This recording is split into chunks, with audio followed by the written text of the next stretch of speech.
माननीय अध्यक्ष महोदय, सबसे पहले मैं इस बार के इस जो स्पीच है उसके बारे में एक छोटी सी जानकारी आपके माध्यम से सदन को देना चाहता हूं कि हमारे विष्णुदेव साय जी के नेतृत्व में जो सरकार चल रही है उसके दो आयाम हैं अध्यक्ष महोदय, प्रमुख आयाम, एक अच्छी नीयत और दूसरी कर्मठता। उसी कर्मठता से प्रेरित होकर अध्यक्ष महोदय इस बार का बजट भाषण मैंने खुद अपने हाथ से अपने हैंडराइटिंग से लिखा है और उसी की प्रतिलिपि सभी सम्मानीय सदस्यों को उपलब्ध कराई है, मेरी हैंडराइटिंग वाली प्रति। माननीय अध्यक्ष महोदय, हमारे छत्तीसगढ़ के युवा प्रतिभा आशुतोष ने कहा है, कोई जो पूछे शौर्य का पर्याय तो तुम वीर नारायण गुंडाधुर की तलवार लिख देना। कोई जो पूछे शौर्य का पर्याय तो तुम वीर नारायण गुंडाधुर की तलवार लिख देना। कोई जो पूछे समानता का पर्याय तो तुम गुरु घासीदास महान लिख देना। कोई जो पूछे राम राम का पर्याय तो छत्तीसगढ़ी में जय जोहार लिख देना। और कोई जो पूछे चारों धाम का पर्याय तो तुम मेरे छत्तीसगढ़ का नाम लिख देना। अध्यक्ष महोदय, इसी छत्तीसगढ़ की भूमि में आधुनिक भारत के सांस्कृतिक अग्रदूत स्वामी विवेकानंद जी ने कलकत्ता के बाद अपना सर्वाधिक समय व्यतीत किया। इसी छत्तीसगढ़ की भूमि में रामगढ़ की पहाड़ियों में कालिदास जी ने प्रेम के प्रतीक मेघदूत की रचना की थी। इसी छत्तीसगढ़ की भूमि में मुकुटधर पांडे जी ने छायावाद की पहली कविता लिखी थी और माधवराव सप्रे जी ने हिंदी की पहली कहानी लिखी थी। इसी माटी की माता सबरी ने स्नेह और विश्वास, निश्चल प्रेम ने तीनों लोक के अधिपति श्री राम को जूठे बेर खाने पर परम तृप्ति का अनुभव करा दिया था। मैं अपने ऐसे छत्तीसगढ़ की माटी को सबसे पहले प्रणाम करता हूं और इस महान छत्तीसगढ़ की 3 करोड़ महान जनता को भी नतमस्तक होकर राम राम करता हूं, जय जोहार करता हूं। अध्यक्ष महोदय, लोकतंत्र की बुनियाद है भरोसा। विश्वास ही लोकतंत्र का शोक स्तंभ है। पिछली सरकार ने लोकतंत्र के इसी विश्वास की हत्या की थी, इसी विश्वास को चोट पहुंचाया था। छत्तीसगढ़ में लोकतंत्र के समक्ष उत्पन्न इसी भरोसे के संकट से पार पाकर हमारी सरकार ने मुख्यमंत्री श्री विष्णुदेव साय जी के नेतृत्व में अपने कार्यकाल के पहले साल को विश्वास वर्ष के रूप में स्थापित किया। अपने कार्यकाल के 1 वर्ष पूर्ण होने पर जनादेश पर्व मनाकर जनता के सामने अपना रिपोर्ट कार्ड प्रस्तुत करने की हिम्मत दिखाई। हमारी सरकार की इन्हीं ईमानदार प्रयासों के प्रति छत्तीसगढ़ की जनता जनार्दन ने बार बार आशीर्वाद देकर अपने अटूट विश्वास को जताया है। चाहे वह लोकसभा चुनाव का समय हो, उपचुनाव का अवसर हो या स्थानीय निकाय के चुनाव में एक तरफा मुहर लगाने की बात हो, छत्तीसगढ़ की जनता ने सारे रिकॉर्ड तोड़ दिए। अध्यक्ष महोदय, 10 में से 10 नगर निगमों में एक तरफा जीत दिलाई। ईवीएम का बहाना बनाने वालों को मुहर लगाकर भी इस बार जनता ने जवाब दे दिया। अध्यक्ष, वहीं दूसरी ओर पूरे देश की जनता को भी मैं धन्यवाद देना चाहूंगा, जिन्होंने नरेंद्र मोदी जी के प्रभावशाली और सशक्त नेतृत्व को अपना अटूट विश्वास रूपी आशीर्वाद प्रदान किया है। श्री नरेंद्र मोदी जी ने भारतीय राजनीति में बहुप्रचलित एंटी इनकम्बेंसी की अवधारणा को पूरी तरह से धराशायी कर दिया और भारतीय राजनीति और दुनिया के लोकतांत्रिक देशों को एक नया शब्द दिया, वो शब्द है प्रो इनकम्बेंसी का। मोदी जी देश के मात्र दूसरे ऐसे प्रधानमंत्री हैं जो प्रधानमंत्री के रूप में लगातार 3 बार शपथ लिए हैं। 2001 के बाद लगातार 24 वर्षों तक या तो वे राज्य के प्रमुख अर्थात मुख्यमंत्री रहे हैं या राष्ट्र के प्रमुख अर्थात प्रधानमंत्री के पद पर लगातार बने हुए हैं। 24 साल का समय हो गया अध्यक्ष महोदय। इसके अलावा हाल ही में हरियाणा, महाराष्ट्र एवं दिल्ली की सफलताएं मोदी जी के प्रति भारत के विभिन्न क्षेत्रों की जनता द्वारा प्रकट किए गए अटूट विश्वास की कहानी को लगातार दोहरा रहे हैं। इन दोनों इंजनों के बल पर विकसित भारत और विकसित छत्तीसगढ़ के लिए चल रहे विकास की गाड़ी को हाल के स्थानीय चुनावों में छत्तीसगढ़ में तीसरा इंजन मिल गया है और यह गाड़ी अब और तेज गति से दौड़ने को तैयार है। अध्यक्ष महोदय, हमारे छत्तीसगढ़ के जीवन काल की दृष्टि से यह वर्ष अत्यंत महत्वपूर्ण है। हमारा राज्य अपनी रजत जयंती वर्ष मना रहा है। सन 2000 में जन्म के बाद हमारा छत्तीसगढ़ युवावस्था में पहुंच गया है। 25 वर्ष की आयु किसी व्यक्ति संस्था या राज्य के जीवन काल में सर्वाधिक ऊर्जा का समय होता है। आज हमारे राज्य के लोगों की औसत आयु भी मात्र 24 वर्ष ही है, जो देश के लोगों की औसत आयु 28 वर्ष से भी बहुत कम है।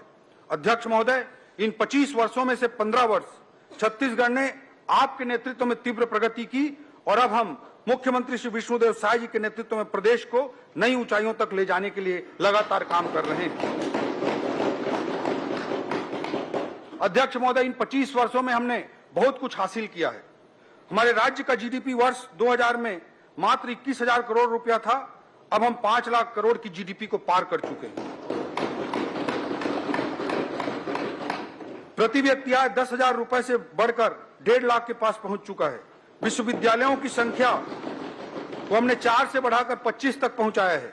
अध्यक्ष महोदय, हमारे राज्य छत्तीसगढ़ का जब गठन हुआ था अभी मुझे याद आता है कि हमारा एक बैचमेट था। हम लोग उसी समय 12वीं कक्षा पास होकर निकले थे और उस मेरे एक बैचमेट दोस्त की पीएमटी में रैंक 100 के अंदर डबल डिजिट में थी, लेकिन उसे एमबीबीएस की सीट तक नहीं मिल पाई थी। अध्यक्ष महोदय, क्योंकि उस समय पूरे राज्य में एक ही मेडिकल कॉलेज हुआ करता था। हमारी पार्टी की सरकारों के विशेष प्रयासों से अब मेडिकल कॉलेजों की संख्या 14 तक पहुंच चुकी है। अध्यक्ष महोदय,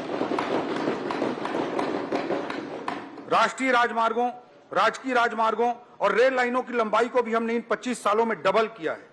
रायपुर में राज्य स्थापना के समय कुल 6 फ्लाइट ही आया करते थे, आज 76 फ्लाइट आते हैं। अध्यक्ष महोदय, उस समय बस्तर सरगुजा में एयरपोर्ट की बात कोई सोच भी नहीं सकता था, लेकिन मोदी जी की उड़ान योजना के कारण यह भी संभव हुआ। प्रदेश में कुल बैंक ब्रांच महज 1500 हुआ करते थे, अब ये बढ़कर 6,500 तक पहुंच गया है। 2 लाख शासकीय कर्मचारियों की संख्या को हमने इन 25 सालों में 4 लाख तक पहुंचाया है। मात्र 5 लाख मीट्रिक टन धान की खरीदी होती थी अध्यक्ष महोदय, जो आज कई गुना बढ़कर 1,50,00,000 मीट्रिक टन के पास पहुंच चुकी है। 7300 मेगावाट बिजली उत्पादन को हम सब ने 18,000 मेगावाट तक पहुंचाने में सफलता पाई है। छत्तीसगढ़ पावर सरप्लस राज्य बना है। सन 2000 में स्थापना के समय हमारी राजधानी रायपुर या पूरे राज्य में एक भी राष्ट्रीय स्तर का संस्थान नहीं था। अध्यक्ष महोदय, आज संभवतः हमारा रायपुर ऐसा एकमात्र राजधानी शहर है जहां आईएम भी है, एम्स भी है, एनआईटी भी है, ट्रिपल आईटी भी है, प्लास्टिक इंजीनियरिंग का इंस्टीट्यूट सीपेड भी है और नेशनल लॉ यूनिवर्सिटी एचएनएलयू भी है। अध्यक्ष महोदय, एक और राष्ट्रीय स्तर का संस्थान आज की इस बजट में और जुड़ने जा रहा है, जिसका जिक्र मैं आगे की पंक्तियों में करूंगा। अध्यक्ष महोदय, छत्तीसगढ़ की यह प्रगति गाथा एक ओर मुझे हर्षित करती है, वहीं दूसरी ओर छत्तीसगढ़ के विकास और बेहतर भविष्य की ललक मुझे संतुष्ट होने नहीं देती, बल्कि और ऊर्जा से कार्य करने के लिए प्रेरित करती है।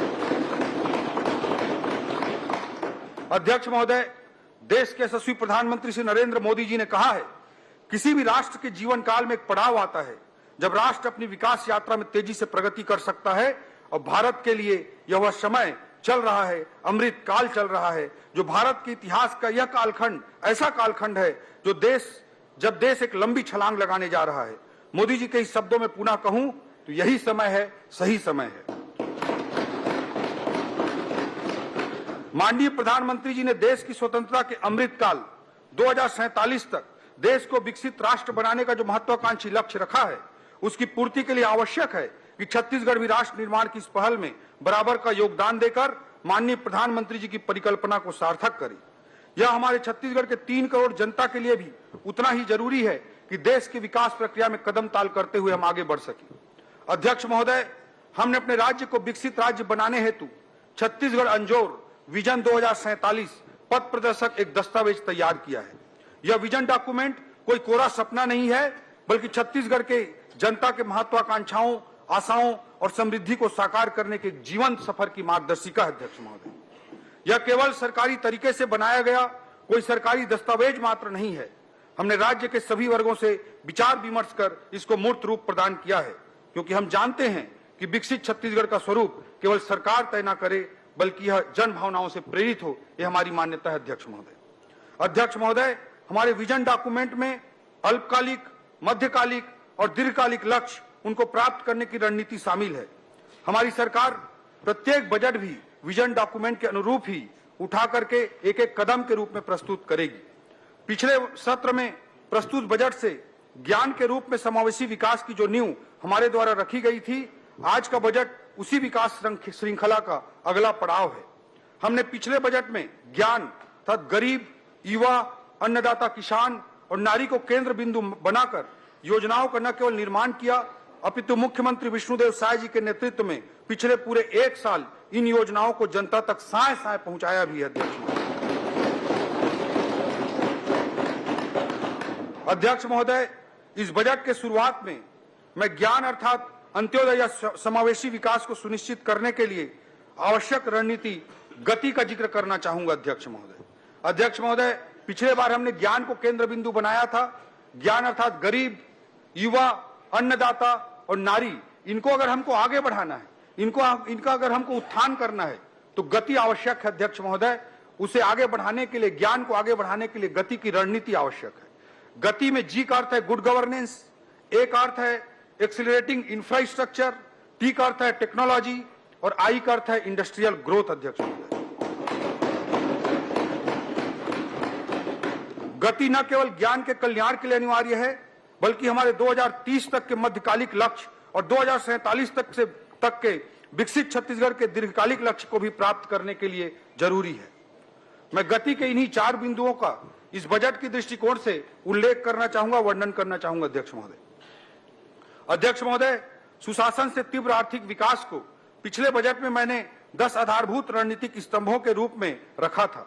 माननीय श्री विष्णुदेव साय जी के नेतृत्व में हमने सुशासन एवं अभिसरण विभाग का गठन किया है, ताकि हम प्रधानमंत्री जी के सुशासन के सूत्र वाक्य मैक्सिमम गवर्नेंस मिनिमम गवर्नमेंट की ओर अग्रसर हो सके।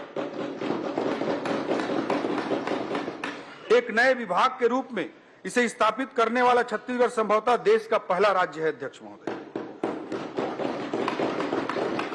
लाल फीताशाही को खत्म करने के लिए हम ई ऑफिस प्रणाली अपना रहे हैं, ताकि ऑनलाइन तरीके से समय पर फाइलों का निपटारा हो, विलंब की जिम्मेदारी तय हो, भ्रष्टाचार की आशंका को भी कम किया जा सके। सरकारी सुविधाओं और योजनाओं की आसान और सुनिश्चित डिलीवरी के लिए हम डिजिटल गवर्नेंस का उपयोग कर रहे हैं। सरकार की योजनाओं के क्रियान्वयन पर सतत निगरानी रखने के लिए माननीय मुख्यमंत्री जी के द्वारा डैशबोर्ड अटल मॉनिटरिंग पोर्टल आरंभ किया गया है।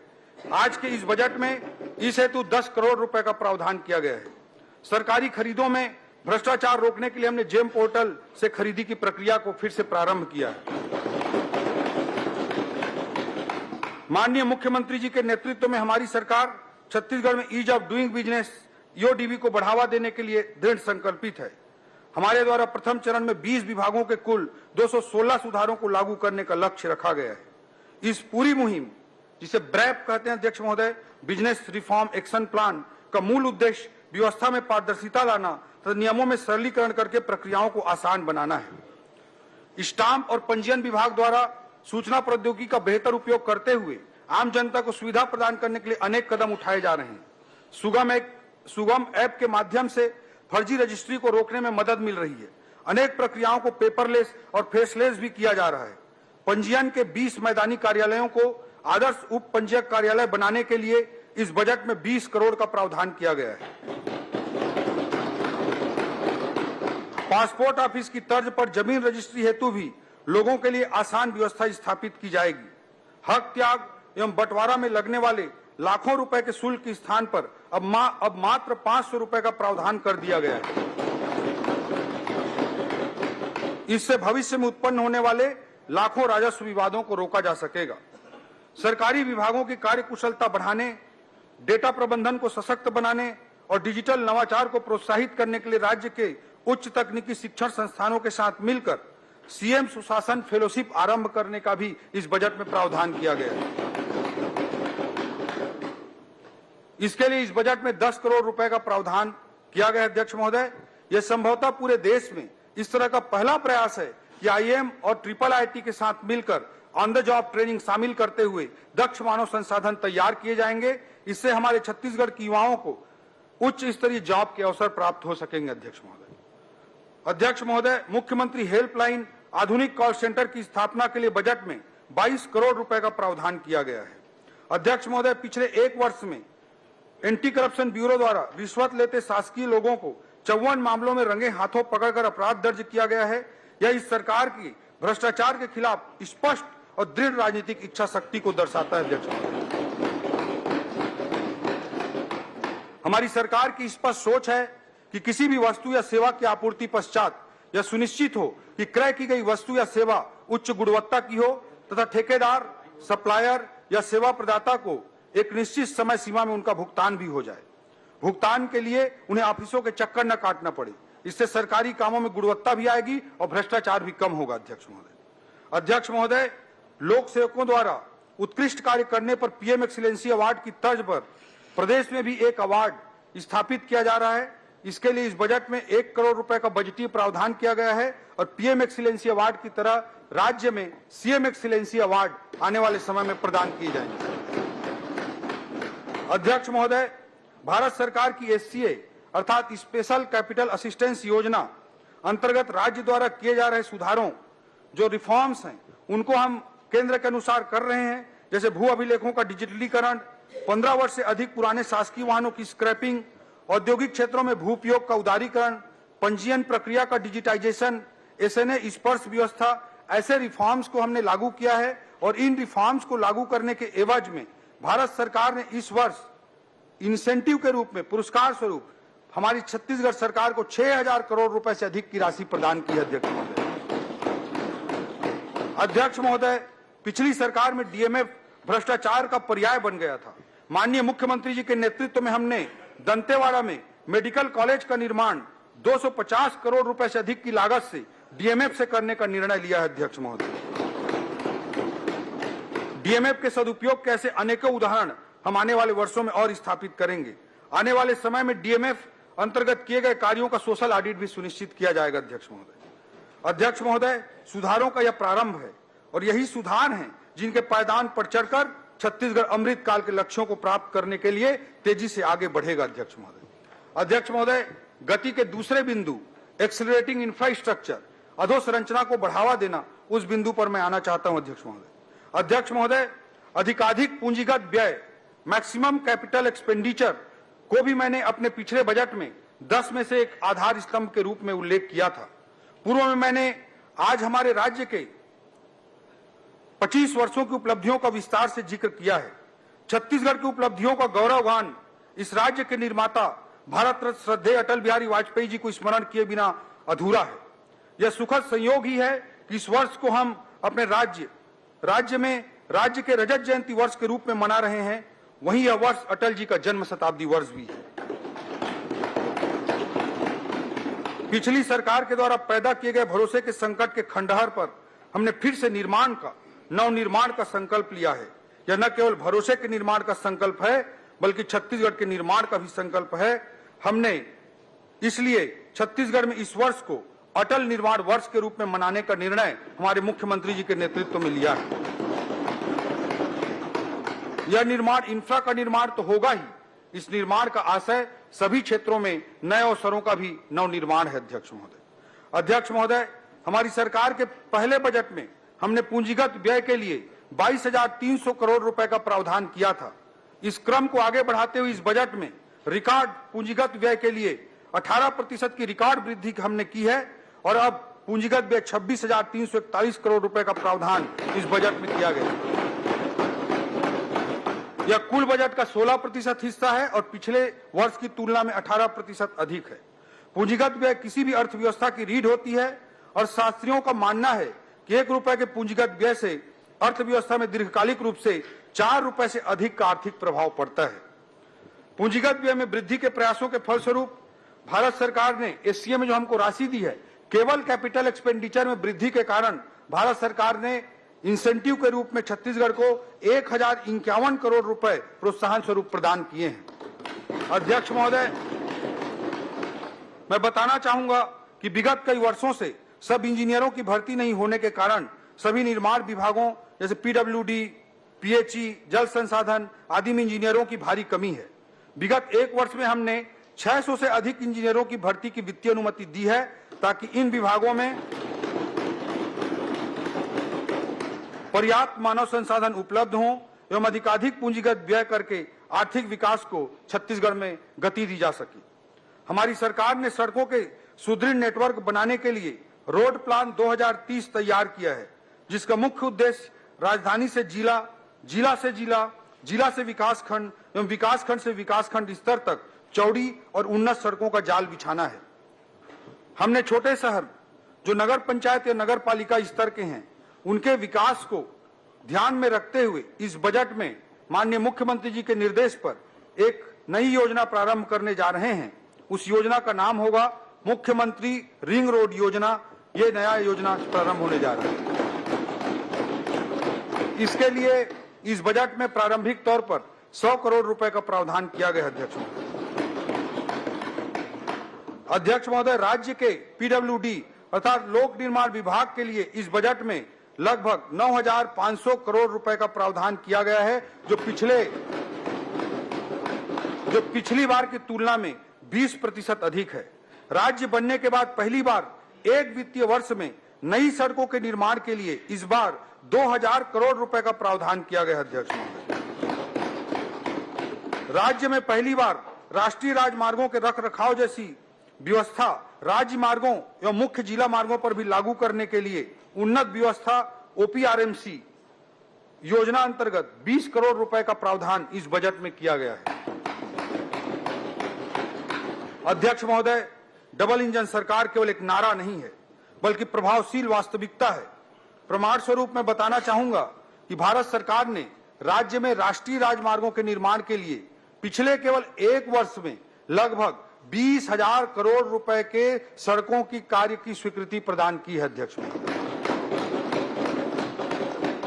राज्य के ग्रामीण क्षेत्रों में पक्की 12 सड़कों के निर्माण के लिए PMGSY अंतर्गत 845 करोड़, विशेष पिछड़ी जनजाति वाले बसाहटों को पक्की सड़क से जोड़ने के लिए प्रधानमंत्री जनमन योजना अंतर्गत 500 करोड़ तथा मुख्यमंत्री ग्राम सड़क योजना MMGSY अंतर्गत 119 करोड़ रुपए का प्रावधान किया गया। अध्यक्ष, नगर निगम क्षेत्र जो हमारे छत्तीसगढ़ के 14 बड़े नगरीय निकाय हैं, 14 नगर निगम हैं, उनमें सुनियोजित विकास को बढ़ावा देने के लिए भी इस बजट में एक नई योजना प्रारंभ की जा रही है। इस योजना का नाम मुख्यमंत्री नगरोत्थान योजना रहेगी। अध्यक्ष महोदय, इसके लिए इस बजट में 500 करोड़ रुपए का वित्तीय प्रावधान किया गया। अध्यक्ष, जगदलपुर, अंबिकापुर एवं बिलासपुर एयरपोर्टों के विकास कार्यों के लिए बजटीय प्रावधान किए गए हैं। ज्यादा से ज्यादा फ्लाइट संचालन हो सके, इसके लिए 40 करोड़ रुपए का VGF का भी प्रावधान किया गया है। माननीय प्रधानमंत्री जी के नदियों को जोड़ने की महत्वाकांक्षी लक्ष्य को भी हम पूरा करने के लिए मुख्यमंत्री जी के नेतृत्व में आगे बढ़ रहे हैं। अध्यक्ष महोदय, महानदी एवं इंद्रावती नदी को जोड़ने के लिए और केवई नदी और हसदेव नदी को आपस में जोड़ने के लिए सर्वे कार्य कराने के लिए भी इस बजट में प्रावधान किया गया। अध्यक्ष, हमने अपने जन संकल्प पत्र के अनुरूप रायपुर एवं आसपास के क्षेत्रों को शामिल करते हुए NCR की तर्ज पर SCR अर्थात स्टेट कैपिटल रीजन विकसित करने का निर्णय लिए हैं। जैसे नेशनल कैपिटल रीजन है, वैसे स्टेट कैपिटल रीजन बनाने का भी निर्णय हमारी सरकार ने लिया है। इसके लिए बजट में स्टेट कैपिटल रीजन के कार्यालय की स्थापना के लिए भी बजट का प्रावधान कर दिया गया है। सर्वे और DPR निर्माण हेतु भी इस बजट में 5 करोड़ रुपए का प्रावधान किया गया है। आज बड़े शहरों की जरूरत मेट्रो, मिनी मेट्रो के रूप में सामने आ रही है। अध्यक्ष महोदय, इस बात को ध्यान में रखते हुए, भविष्य की जरूरतों को ध्यान में रखते हुए रायपुर से दुर्ग तक मेट्रो रेल सुविधा के सर्वे का कार्य भी इस बजट में प्रावधानित है। 5 करोड़ रुपए का प्रावधान किया जाएगा। रायपुर शहर में कैनाल रोड फेज 3 का निर्माण, पंडरी से मोवा फ्लाईओवर ब्रिज का निर्माण, एक्सप्रेसवे फेज 2 का निर्माण, कटघोरा से दीपका 4 लेन सड़क का निर्माण, रायगढ़ से महापल्ली 4 लेन सड़क का निर्माण, अंबिकापुर अंबेडकर चौक से वाराणसी मार्ग 4 लेन सड़क का निर्माण, ऐसे अनेकों कार्यों को इस बार प्रमुखता से इस बजट में अधोसंरचनात्मक कार्यों को जोड़ा गया है। पेयजल व्यवस्था हेतु भी जल जीवन मिशन योजना अंतर्गत 4,500 करोड़ रुपए का बजटीय प्रावधान इस बार किया गया है। गति के तीसरे बिंदु T अर्थात टेक्नोलॉजी पर मैं अब चर्चा करना चाहूंगा। अध्यक्ष महोदय, औद्योगिक क्रांति से लेकर डिजिटल युग तक तकनीकी प्रगति ने पूरी दुनिया में लगातार आर्थिक विकास को गति प्रदान की है। आज दुनिया चौथी औद्योगिक क्रांति के मुहाने पर खड़ी है, जहां AI, artificial intelligence, blockchain, IoT and renewable energy प्रौद्योगिकियां केवल उपकरण ही नहीं हैं, बल्कि ये परिवर्तनकारी शक्तियां हैं। नवाचार उद्योगों को नए सिरे से परिभाषित कर रहे हैं। टेक्नोलॉजी किसी भी आधुनिक अर्थव्यवस्था का आज की तारीख में प्रवेश द्वार बन चुका है। अध्यक्ष महोदय, मोबाइल कनेक्टिविटी तकनीकी क्रांति का सूत्रधार है, या फिर कहूं तो यह आज के आधुनिक युग का वाहक है। किंतु प्रदेश के ऐसे सुदूर अंचल हैं जहां आज भी दूरसंचार की क्रांति से ये अंचल वंचित हैं। इस कमी को दूर करने के लिए मुख्यमंत्री जी के निर्देश पर एक नई योजना का इस बजट में प्रावधान किया गया। अध्यक्ष महोदय, इस योजना का नाम होगा मुख्यमंत्री मोबाइल टावर योजना। इसका प्रथम चरण इस बजट में प्रावधान प्रथम चरण का किया गया है। इससे जो मोबाइल कनेक्टिविटी नहीं हो रही है, ऐसे गांवों को मोबाइल कनेक्टिविटी से जोड़ने का काम वीजीएफ के माध्यम से किया जाएगा, जिससे ऐसे क्षेत्रों में टेलीकॉम सेवा प्रदाताओं को मोबाइल टावर लगाने के लिए वीजीएफ के माध्यम से प्रोत्साहित करेंगे। इसके लिए इस बजट में प्रावधान किया गया।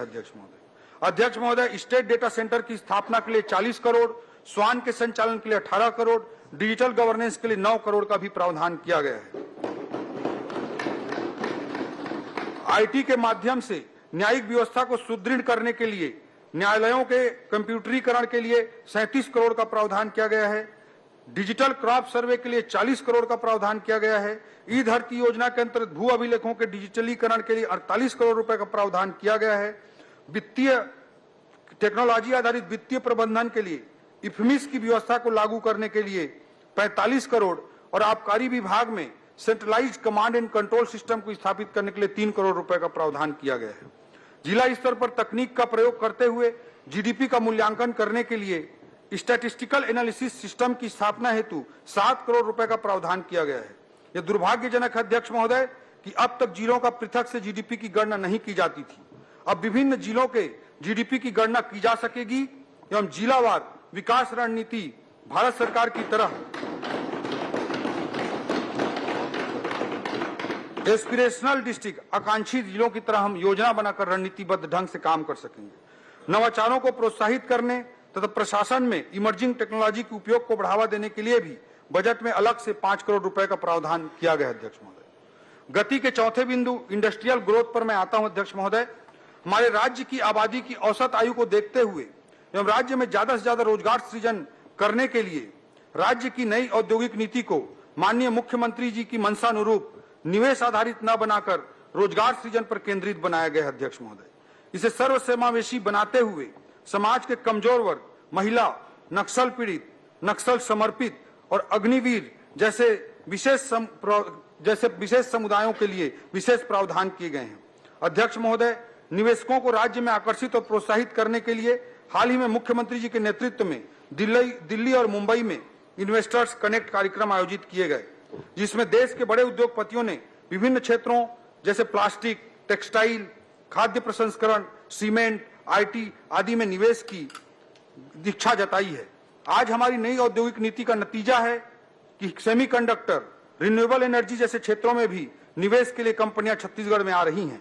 नवा रायपुर में फार्मास्यूटिकल पार्क तथा जांजगीर चांपा में स्मार्ट इंडस्ट्रियल पार्क का प्रावधान इसी वर्ष 195 करोड़ रुपए के लागत से किया गया है। नई औद्योगिक नीति को आकर्षक बनाने एवं इसके सफल क्रियान्वयन के लिए पूंजी अनुदान 700 करोड़ रुपया, ब्याज अनुदान 200 करोड़ रुपया और प्रतिपूर्ति अनुदान 100 करोड़ रुपया प्रावधान किया गया है। यह पिछले वर्षों के बजट की तुलना में लगभग 3 गुना अधिक है। अध्यक्ष महोदय, खाद्य प्रसंस्करण के क्षेत्र में छत्तीसगढ़ में असीम संभावनाएं हैं, अतः फूड पार्कों की स्थापना हेतु 17 करोड़, प्रधानमंत्री सूक्ष्म खाद्य उद्योग उन्नयन योजना हेतु 46 करोड़, इसके साथ ही नए औद्योगिक क्षेत्रों की स्थापना हेतु 23 करोड़ का इस बजट में प्रावधान किया गया है। विगत वर्षों में उद्योगों को अनुदान मिलने वाली राशि समय पर न मिल पाने के कारण व्यवसायियों को व्यवहारिक परेशानियों का सामना करना पड़ता था। अध्यक्ष महोदय, मैं अवगत कराना चाहूंगा कि पूर्व वर्ष के लगभग 700 करोड़ रुपए के दायित्वों को हमारी सरकार ने इस वर्ष भुगतान करने का बीड़ा उठाया और ये 700 करोड़ रुपए का भुगतान किया है। अध्यक्ष महोदय, उद्योगों को बढ़ावा देना हमारी सर्वोच्च प्राथमिकता है। इसका सबसे बड़ा परिचायक है कि हमने उद्योग विभाग के बजट को पिछले वर्ष की तुलना में इस वर्ष दोगुने से भी अधिक करते हुए 1420 करोड़ रुपए का प्रावधान किया है। हमारी सरकार ने पर्यटन को भी उद्योग का दर्जा दिया है। हमारी मंशा है कि प्रदेश में मैन्युफैक्चरिंग के साथ साथ सर्विस सेक्टर में भी तेजी से ग्रोथ हो और हमारे राज्य के कोर उद्योगों के साथ साथ अन्य नए क्षेत्र जैसे pharmaceutical, textile, semiconductor, data centre जैसे क्षेत्रों में ज्यादा से ज्यादा रोजगार के संभावनाएं निर्मित हों। अध्यक्ष महोदय, छत्तीसगढ़ चेंबर ऑफ कॉमर्स को कार्यालय हेतु नवा रायपुर अटल नगर में रियायती दर पर भूमि आवंटन करने के लिए भी इस बजट में प्रावधान किया गया है। अध्यक्ष महोदय, जिला उद्योग कार्यालय राजनांदगांव, जगदलपुर, कोंडागांव, बालोद, महासमुंद और बिलासपुर में भवनों के निर्माण का भी इस बजट में प्रावधान किया गया है। अध्यक्ष महोदय, अब मैं इस वित्तीय वर्ष में जो आर्थिक स्थिति है उसके कुछ डाटा प्रस्तुत करना चाहूंगा। वर्ष 2024-25 के आर्थिक सर्वेक्षण के अनुसार स्थिर दर पर हमारे राज्य के जीएसडीपी सकल घरेलू उत्पाद में 7.51% की वृद्धि अनुमानित है। अध्यक्ष महोदय, इसी अवधि में देश के जीडीपी में 6.4% की वृद्धि अनुमानित है। देश का राष्ट्रीय औसत का वृद्धि 6.4% का है और हमारे राज्य का 7.51% का वृद्धि हो रही है। यह स्पष्ट रूप से दर्शाता है कि हमारा राज्य अधिक प्रभावशाली और उत्कृष्ट प्रदर्शन करते हुए अधिक तीव्रता से आगे बढ़ रहा है। प्रचलित दर पर राज्य का जीएसडीपी 2023-24 में 5,12,000 करोड़ अनुमानित था, जो वर्ष 2024-25 में बढ़कर 5,67,880 करोड़ रुपए अनुमानित है। इसमें लगभग 11% की वृद्धि अनुमानित है। वर्ष 2025-26 में भी 12% की वृद्धि के साथ राज्य का जीएसडीपी 6,35,918 करोड़ रुपए तक पहुंचने का आकलन किया गया है। अध्यक्ष महोदय, विभिन्न क्षेत्रों में हमारे राज्य का प्रदर्शन सराहनीय रहा है। वर्ष 2024-25 में स्थिर भाव पर कृषि क्षेत्र में हमारे राज्य का विकास दर 5.38% है, जबकि देश की औसत 3.76% है। औद्योगिक क्षेत्र में राष्ट्रीय वृद्धि की औसत 6.22% है, जबकि हमारे राज्य में 6.92% है। सेवा क्षेत्र में राष्ट्रीय औसत 7.22% की है और हमारे राज्य की 8.45% की अनुमानित है। यह तुलना दर्शाती है कि हमारे राज्य के सभी क्षेत्रों में राष्ट्रीय औसत से बेहतर प्रदर्शन हो रहा है। वर्ष 2023-24 में प्रति व्यक्ति आय 1,62,000 रुपए संभावित है, जो गत वर्ष की तुलना में 9.37% अधिक है। हमारे राज्य की प्रति व्यक्ति आय में भी वृद्धि राष्ट्रीय औसत वृद्धि से ज्यादा तेजी से हो रही है। आने वाले वर्षों में हम इसी गति को बनाए रखते हुए और भी ऊंचाइयों को छूने के लिए प्रतिबद्ध हैं। अध्यक्ष महोदय, मैं अब अलग अलग क्षेत्रों के बजटीय प्रावधानों के बारे में जिक्र करना चाहूंगा। सबसे पहले मैं संस्कृति क्षेत्र के विषयों पर बात करना चाहूंगा। अध्यक्ष महोदय, श्रद्धेय अटल जी ने कहा है, मैं शंकर का वह क्रोधानल कर सकता जगती छार छार, डमरू की वह प्रलय ध्वनि हूं जिसमें नचता भीषण संहार। रणचंडी की अतृप्त प्यास, मैं दुर्गा का उन्मत्त हास, मैं यम की प्रलयंकर पुकार, जलते मरघट का धुआंधार। फिर अंतरतम की ज्वाला से जगती में आग लगा दूं मैं, यदि धधक उठे जलथल अंबर, जड़ चेतन तो कैसा विस्मय। हिंदू तन मन, हिंदू जीवन, रग रग हिंदू मेरा परिचय।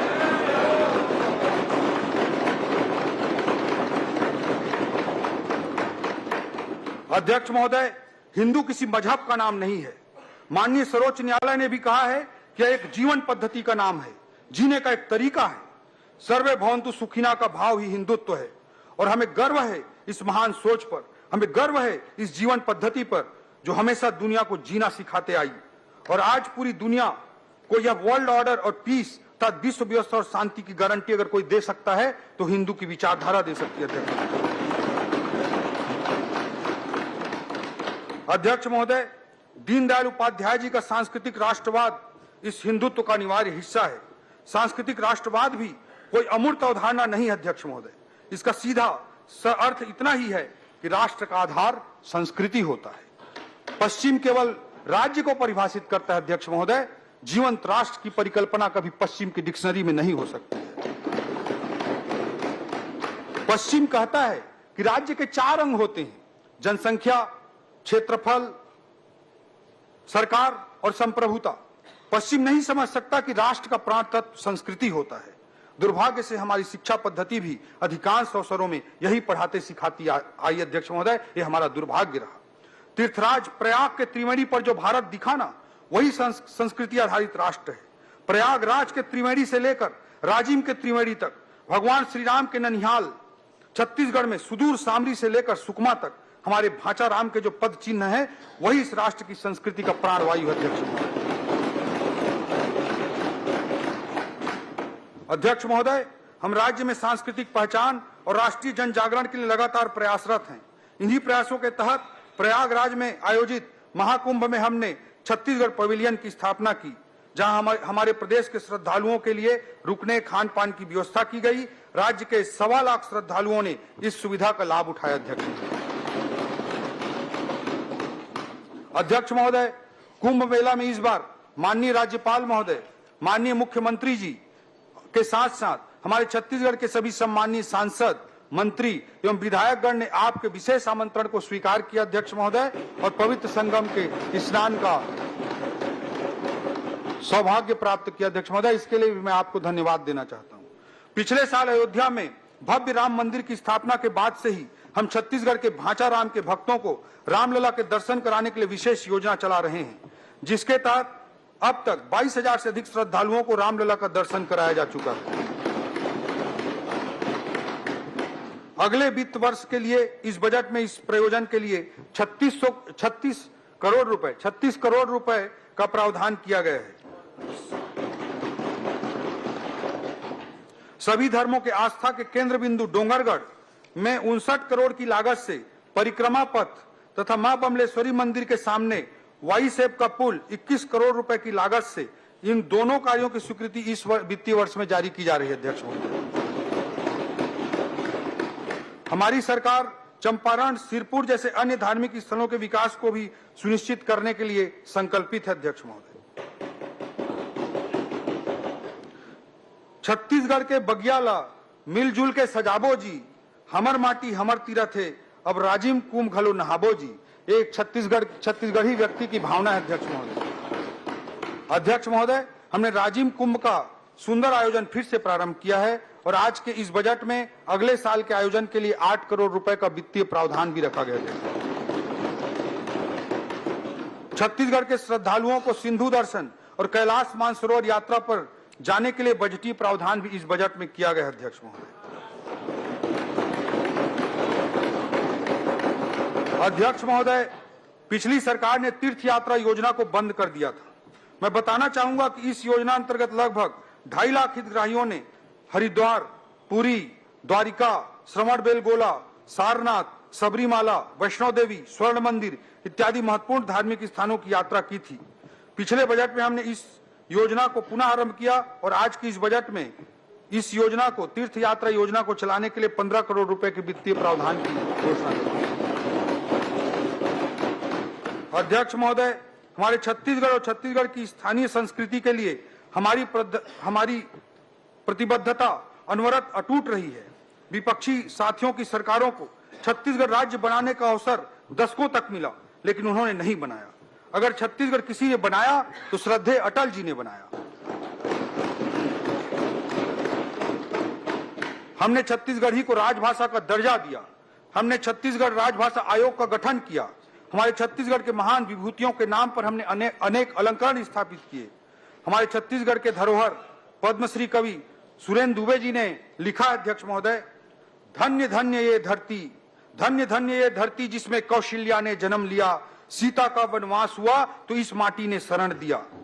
धन्य धन्य ये धरती जिसमें कौशल्या ने जन्म लिया, सीता का वनवास हुआ तो इस माटी ने शरण दिया। ये दक्षिण कौशल कुशावर्त सिरपुर इसकी राजधानी थी, कलचुरियों ने राज किया था, इसकी एक कहानी थी। ये वाल्मीकि की तपोभूमि, ये वाल्मीकि की तपोभूमि तुरतुरिया गुण गाती है, दोनों हाथ उठाकर बोलो छत्तीसगढ़ की माटी है।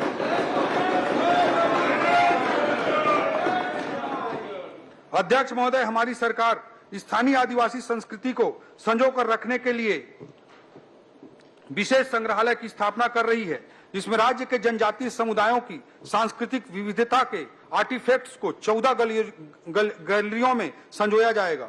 इसके साथ साथ शहीद बी नारायण सिंह आदिवासी स्वतंत्रता संग्राम सेनानी संग्रहालय के निर्माण को भी स्वीकृति प्रदान किया गया है। इसमें राज्य सरकार द्वारा 11 करोड़ रुपए की राशि लगाई जाएगी। हमारा प्रयास है यह दोनों संग्रहालय इस वर्ष प्रारंभ हो जाएं। इसके अलावा अनुसूचित जनजातियों के श्रद्धा एवं पूजा स्थलों के अखड़ा विकास के परिरक्षण एवं संवर्धन हेतु बजट में 2 करोड़ 50 लाख रुपए का प्रावधान किया गया है। जनजातीय गौरव दिवस, कर्मा महोत्सव, इनका आयोजन किया जाएगा। इसके लिए बृहद बजटीय प्रावधान इस बजट में किए गए हैं। स्थानीय कलाकारों को प्रोत्साहन हेतु अनेक बजटीय प्रावधान है। पर्यटन विभाग द्वारा नवा रायपुर में फिल्म सिटी का निर्माण किया जा रहा है। इससे भी स्थानीय फिल्म और संस्कृति को बढ़ावा मिलेगा। छत्तीसगढ़ के इतिहास, पुरातत्व और संस्कृति से दुनिया को रूबरू कराने के लिए निर्माणाधीन विधानसभा में एक कला दीर्घ का भी विकास किया जा रहा है। इसके लिए मैं आपको विशेष रूप से धन्यवाद देता हूं। जनजातीय समुदायों के आस्था के केंद्र देवगुड़ी के मरम्मत एवं विकास एवं संस्कृति के परिरक्षण एवं विकास हेतु 11 करोड़ 50 लाख रुपए का प्रावधान इस बजट में किया गया है। अध्यक्ष महोदय, इसके बाद मैं युवा एवं उनके रोजगार के बारे में इस बजट में चर्चा करना चाहूंगा। अध्यक्ष महोदय, नेल्सन मंडेला जी ने कहा था, youth is the engine of progress, अर्थात किसी राष्ट्र को विकासशील से विकसित और महान बनाने का सफर युवा शक्ति के योगदान के बिना संभव नहीं है।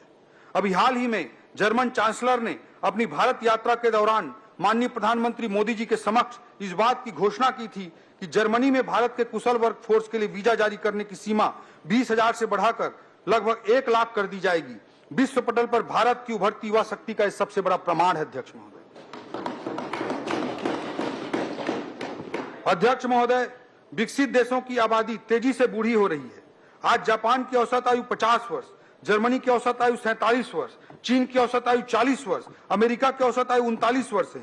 वहीं दूसरी ओर भारत की औसत आयु मात्र 28 वर्ष है।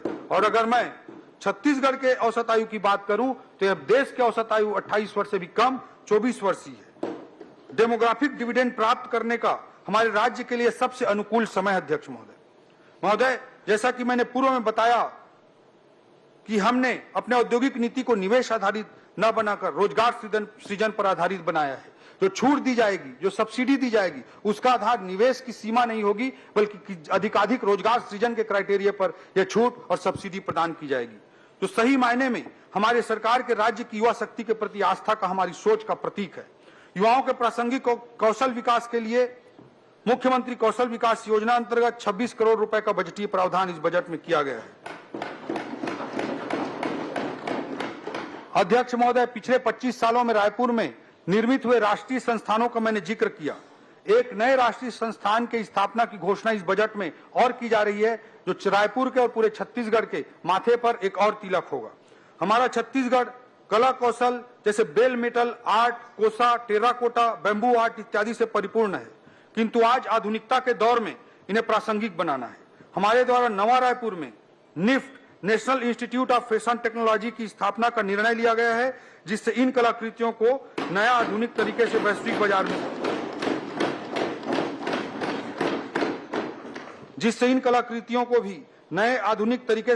बाजार में नए अवसरों का सृजन किया जा सकेगा। इससे हमारी युवाओं को उभरते अर्थव्यवस्था के अनुरूप गुणवत्तापूर्ण रोजगार के अवसर प्राप्त होंगे। निफ्ट के स्थापना के लिए इस बजट में 50 करोड़ रुपए का प्रावधान किया गया है।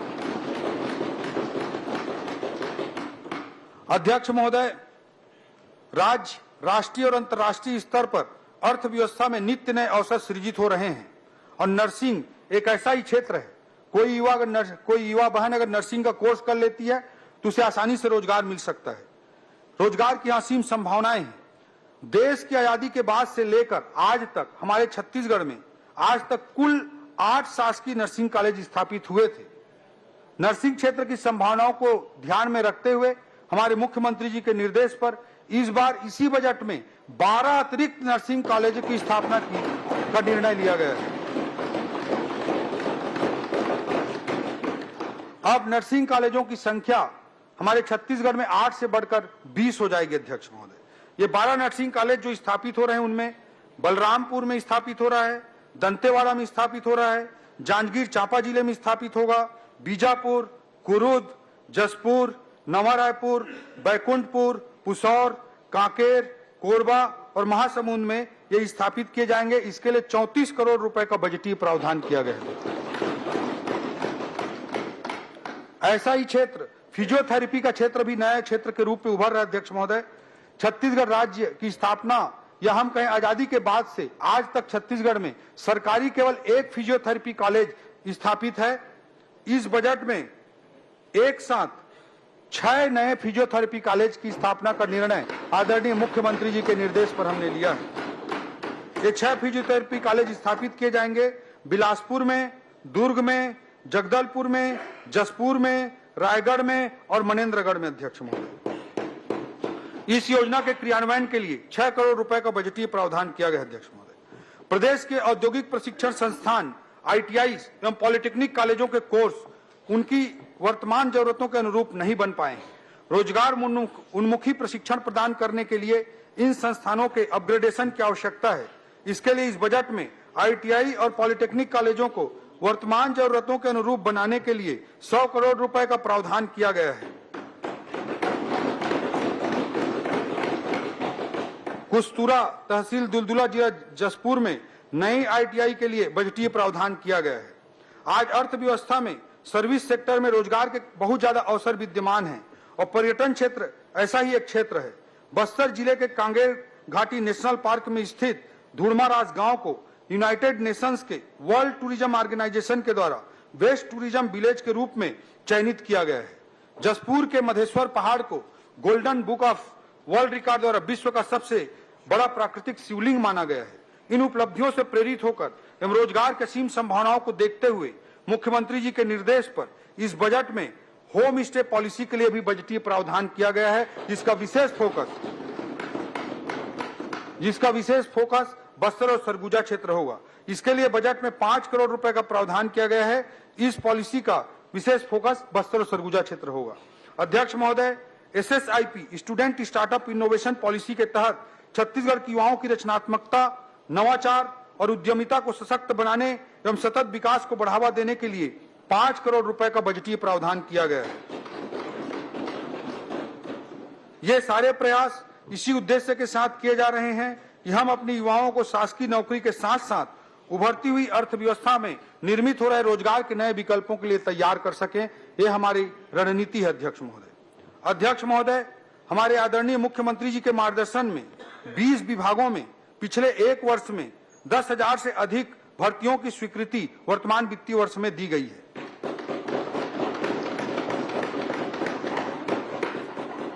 आने वाले वित्तीय वर्ष में भी माननीय मुख्यमंत्री जी के मार्गदर्शन में भर्ती हेतु पदों की स्वीकृति की प्रक्रिया को और तेज गति प्रदान की जाएगी।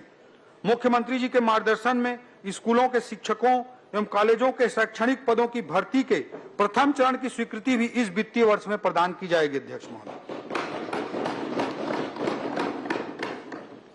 खेल प्रोत्साहन। अध्यक्ष महोदय, हमारी सरकार पूरे प्रदेश में खेल प्रोत्साहन के लिए छत्तीसगढ़ क्रीड़ा प्रोत्साहन योजना लेकर आई है। अनेक प्रावधानों में से विशेष रूप से मैं उल्लेख करना चाहूंगा कि सरगुजा एवं दुर्ग संभाग में संभाग स्तरीय बहुउद्देशीय स्टेडियम निर्माण का प्रावधान 10 करोड़ रुपए का प्रावधान इस बजट में किया गया है। सारंगगढ़ बिलाईगढ़ जिला, सूरजपुर जिला, मनेन्द्रगढ़ चिरमिरी भरतपुर जिला, मुंगेली जिला, शक्ति जिला, गरियाबंद जिला, महासमुंद जिला, बेमेतरा, कांकेर एवं बिलासपुर जिले में बहुउद्देशीय स्टेडियम निर्माण हेतु 15 करोड़ रुपए का बजटीय प्रावधान किया गया है। कुरुद, धमतरी और बलौदाबाजार के सुहेला में इंडोर हॉल निर्माण का भी बजट में 5 करोड़ रुपए का प्रावधान किया गया है। जसपुर में फुटबॉल स्टेडियम, बैडमिंटन कोर्ट और मिनी स्टेडियम तथा इंडोर हॉल निर्माण हेतु 5 करोड़ रुपए के भी प्रावधान किए गए हैं। ऐसे अनेक खेल को बढ़ावा देने के लिए बजटीय प्रावधान इस बजट में शामिल है। अध्यक्ष महोदय, नगरीय विकास की दृष्टि से मैं बताना चाहूंगा कि किसी भी अर्थव्यवस्था की उत्तरोत्तर वृद्धि में नगरीय विकास उत्प्रेरक का कार्य करता है। आर्थिक विकास के साथ शहरों में आबादी का दबाव बढ़ता जाएगा। हमारे शहरों का सुनियोजित और सर्वांगीण विकास हो, इसके लिए अनेक बजटीय प्रावधान इस बजट में किए गए हैं। मैंने मुख्यमंत्री नगरोत्थान योजना उसके अंतर्गत 500 करोड़ रुपए के बजट प्रावधान का पहले ही जिक्र किया। नगरीय निकाय में अधोसंरचना विकास के लिए इस वर्ष 750 करोड़ रुपए का प्रावधान किया गया है। स्वच्छ पेयजल की व्यवस्था को शहरी क्षेत्रों में दुरुस्त करने के लिए अमृत मिशन अंतर्गत 744 करोड़ रुपए बजट का प्रावधान किया गया है और सबके लिए आवास योजना के अंतर्गत 875 करोड़ रुपए बजट का प्रावधान किया गया है। महोदय, सदन को यह अवगत कराते हुए मैं अंतःकरण से बहुत प्रसन्न हो रहा हूं कि हमारी सरकार ने एक नई योजना मुख्यमंत्री गृह प्रवेश सम्मान योजना प्रारंभ करने का निर्णय लिया है। इसके तहत लाभार्थियों को सही समय पर आवास निर्माण कर गृह प्रवेश के उत्सव पर अतिरिक्त प्रोत्साहन राशि देने का निर्णय लिया गया है तथा इसके लिए इस बजट में 100 करोड़ रुपए का प्रावधान किया गया है। अध्यक्ष महोदय, रायपुर का नालंदा परिसर उसकी सफल कहानी सर्वविदित है और युवाओं के बीच इसकी मांग को देखते हुए हमने 17 नए नगरीय निकायों में 17 नए प्रावधानों के तहत नगरीय निकायों में नालंदा परिसर विकसित करने का निर्णय लिया। इसके लिए बजट में 100 करोड़ रुपए का बजटीय प्रावधान किया गया। नवीन फायर स्टेशन निर्माण एवं क्षमता वृद्धि के लिए 44 करोड़ रुपए का बजट रखा गया। अध्यक्ष महोदय, छत्तीसगढ़ के विकास का हृदय यदि इसका शहरी क्षेत्र है तो इस विकास की धमनियां इसके गांवों से होकर गुजरती हैं। शहर एवं ग्रामीण विकास दोनों एक दूसरे के पूरक हैं। एक को हासिल किए बिना दूसरे की परिकल्पना नहीं की जा सकती। ग्रामीण विकास की दृष्टि से इस बजट में अनेक प्रावधान किए गए हैं, जिसमें से मैं कुछ का जिक्र करना चाहूंगा। ऐसे कई ग्रामीण मार्ग हैं जो आज भी बरसात में पुल के अभाव में कट जाते हैं। ऐसे पुलों के निर्माण के लिए 30 करोड़ रुपए का बजटीय प्रावधान किया गया है। गांव के अंदर मुख्यमंत्री ग्राम गौरव पथ योजना हेतु 100 करोड़ रुपए का प्रावधान किया गया है। ग्राम पंचायतों में छोटे अधोसंरचनाओं के निर्माण के लिए समग्र विकास योजना अंतर्गत 200 करोड़ रुपए का प्रावधान किया गया है। महतारी सदन निर्माण हेतु 50 करोड़ रुपए का प्रावधान किया गया है। राज्य की ग्राम पंचायतों में यूपीआई पेमेंट व्यवस्था को लागू करने के लिए 5 करोड़ रुपए का वित्तीय प्रावधान किया गया है। अध्यक्ष महोदय, पूर्ववर्ती सरकार को गरीबों की चिंता नहीं थी, उसका प्रमाण है कि राज्य सरकार द्वारा प्रधानमंत्री आवास योजना के लिए दिए जाने वाले राज्यांश को देने से मना कर दिया गया था, जिससे मेरे 18 लाख गरीब भाई बहन पक्के आवास से वंचित रह गए थे। किसी भी व्यक्ति के लिए मकान का महत्व क्या होता है, इसे किसी ने शब्दों में बयां किया है। कितना खौफ होता है शाम के अंधेरे में, कितना खौफ होता है शाम के अंधेरे में, पूछ उन परिंदों से जिनके घर नहीं होते।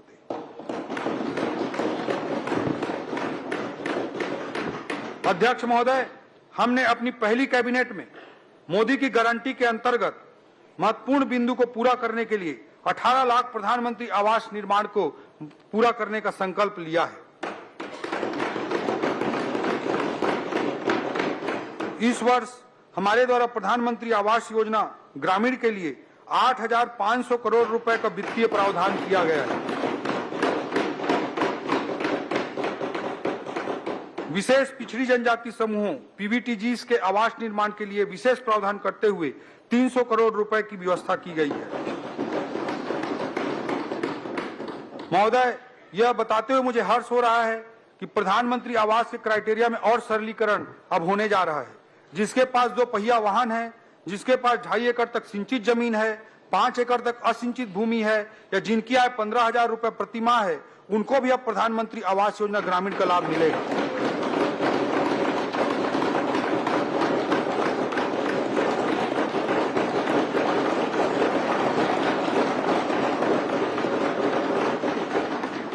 नक्सलवाद प्रभावितों के लिए संवेदनशील सोच के साथ नक्सल प्रभावितों के लिए 15,000 आवास की अतिरिक्त स्वीकृति भारत सरकार द्वारा दी गई है।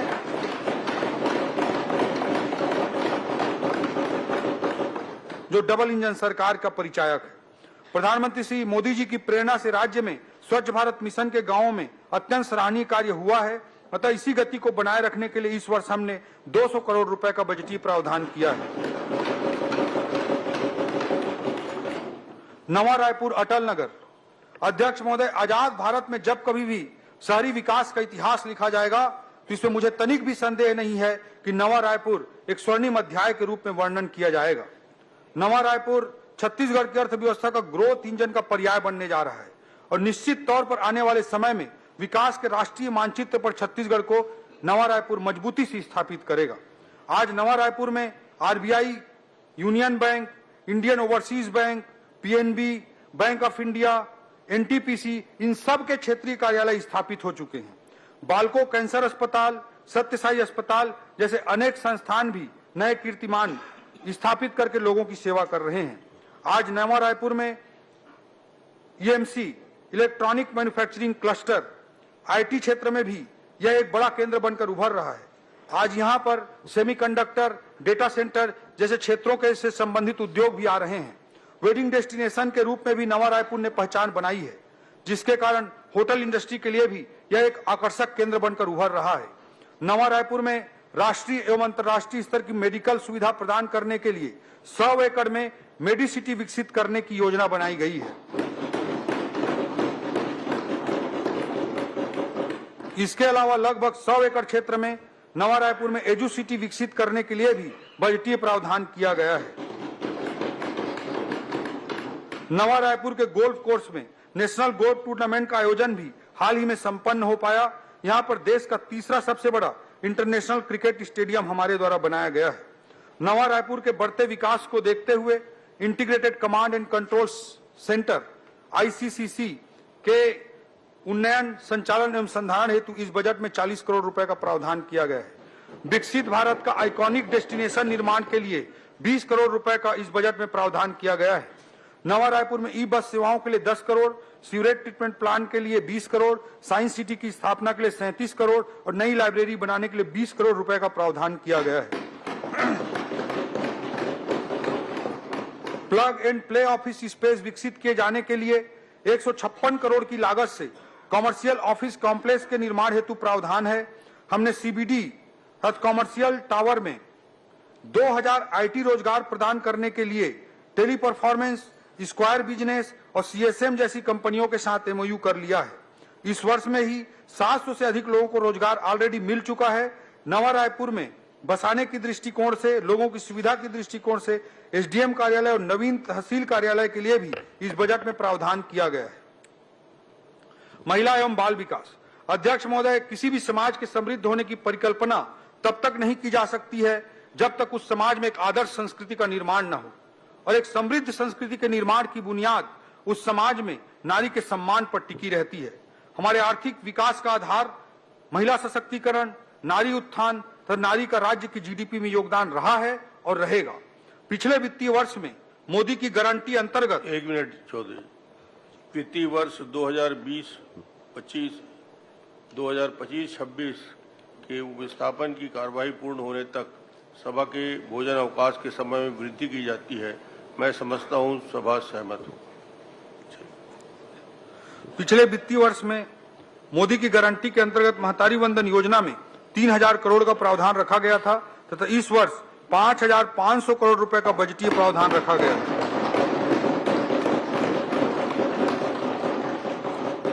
महतारी वंदन योजना ने हमारे छत्तीसगढ़ की माताओं बहनों को आत्मसम्मान और स्वाभिमान दिया है। लाखों बहनें आर्थिक रूप से अपने पैरों पर खड़ी हुई हैं। आर्थिक सशक्तिकरण से राजनीतिक और सामाजिक सशक्तिकरण के रास्ते खुले। सबसे बड़ी बात, बहनों का परिवार के भीतर भी सम्मान बढ़ा है। सारंगढ़ के दानसरा गांव का मैं उदाहरण देना चाहूंगा अध्यक्ष महोदय, जहां बहनें महतारी वंदन योजना के पैसे से राम मंदिर का निर्माण कर रही हैं। इस तरह के उदाहरण हमें असीम ऊर्जा से भर देते हैं। अध्यक्ष महोदय, पूर्ववर्ती सरकार ने रेडी टू ईट पोषाहार का काम हमारी माताओं बहनों से छीनकर कुछ ठेकेदारों के हवाले कर दिया था। माननीय मुख्यमंत्री विष्णुदेव साय जी के नेतृत्व में हमारी सरकार ने इस अन्याय को ठीक करते हुए पुनः इस कार्य को महिला स्व सहायता समूहों को देना प्रारंभ कर दिया है।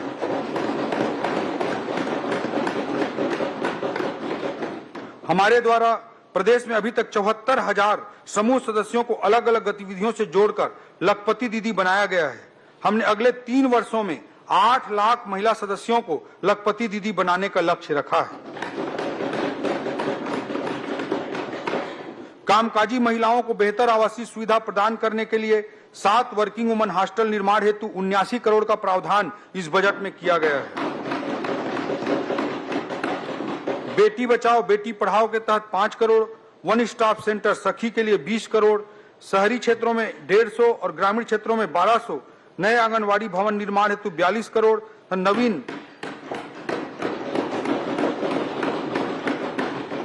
नवीन 7 परियोजना कार्यालय निर्माण के लिए 3 करोड़ 16 लाख रुपए का बजटीय प्रावधान किया गया है। समाज कल्याण अध्यक्ष महोदय, हमने समाज में सभी वर्ग के लोगों के गरिमामय जीवन को सुनिश्चित करने के लिए अनेक बजटीय प्रावधान किए हैं।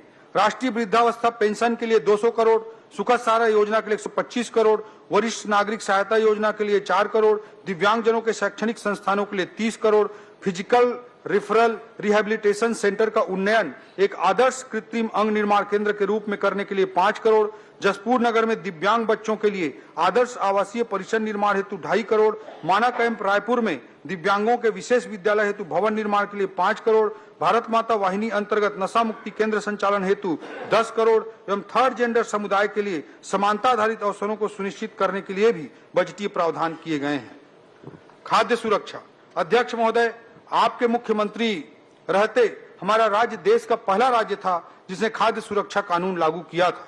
साथ ही पीडीएस की एक उत्कृष्ट व्यवस्था स्थापित की थी जिसको देश के माननीय सर्वोच्च न्यायालय ने भी तारीफ की थी। इस बार की इस बजट में खाद्य सुरक्षा हेतु 5,326 करोड़ रुपए का प्रावधान किया गया है। शिक्षा अध्यक्ष महोदय, किसी भी राज्य समाज का मूल आधार शिक्षा होती है, इसलिए हमने बजट में पर्याप्त शैक्षणिक प्रावधान किए हैं। नियमित शैक्षणिक प्रावधानों के अतिरिक्त पीएम श्री स्कूल योजना के लिए 277 करोड़, राष्ट्रीय जम्बूरी के आयोजन के लिए 10 करोड़, संचालनालय लोक शिक्षण के नवीन भवन के निर्माण के लिए 10 करोड़, रामकृष्ण आश्रम अबूझ मार्ग के लिए 10 करोड़, विभिन्न शालाओं के निर्माण हेतु 30 करोड़, 5 जिलों सरगुजा, बस्तर, बलरामपुर, रायगढ़ एवं जसपुर में साइंस पार्क की स्थापना के लिए 7 करोड़ 50 लाख, बस्तर एवं सरगुजा में मोबाइल साइंस लैब की स्थापना के लिए 3 करोड़ 50 लाख, महाविद्यालयों एवं विश्वविद्यालयों में शोध व नवाचार को बढ़ावा देने के लिए 3 करोड़, 25 महाविद्यालयों को आदर्श महाविद्यालय के रूप में स्थापित करने के लिए 75 करोड़, नवा रायपुर में नवीन महाविद्यालय के निर्माण के लिए 4.5 करोड़ एवं 10 महाविद्यालयों में छात्रावास पुनर्निर्माण के लिए भी बजटीय प्रावधान किया गया है। करडेगा जिला जसपुर में महाविद्यालय के निर्माण के लिए तथा 21 शासकीय महाविद्यालयों में भवन निर्माण के लिए 47 करोड़ रुपए का प्रावधान किया गया है। स्वास्थ्य अध्यक्ष महोदय, शहीद वीर नारायण सिंह आयुष्मान स्वास्थ्य योजना के तहत प्रदेश के 77,20,000 परिवारों को स्वास्थ्य सुरक्षा योजना प्रदान करने के लिए 1500 करोड़ रुपए का इस बजट में प्रावधान है। राष्ट्रीय स्वास्थ्य मिशन एनएचएम के लिए इस बजट में 1850 करोड़ रुपए का प्रावधान है। हमारे संकल्प पत्र के अनुसार विकास खंडों में सिकल सेल स्क्रीनिंग सेंटर की स्थापना हेतु प्रथम चरण में 50 विकास खंड हेतु बजटीय प्रावधान किया गया है। वरिष्ठ नागरिकों के स्वास्थ्य परीक्षण हेतु भी इस बजट में विशेष प्रावधान किए गए हैं।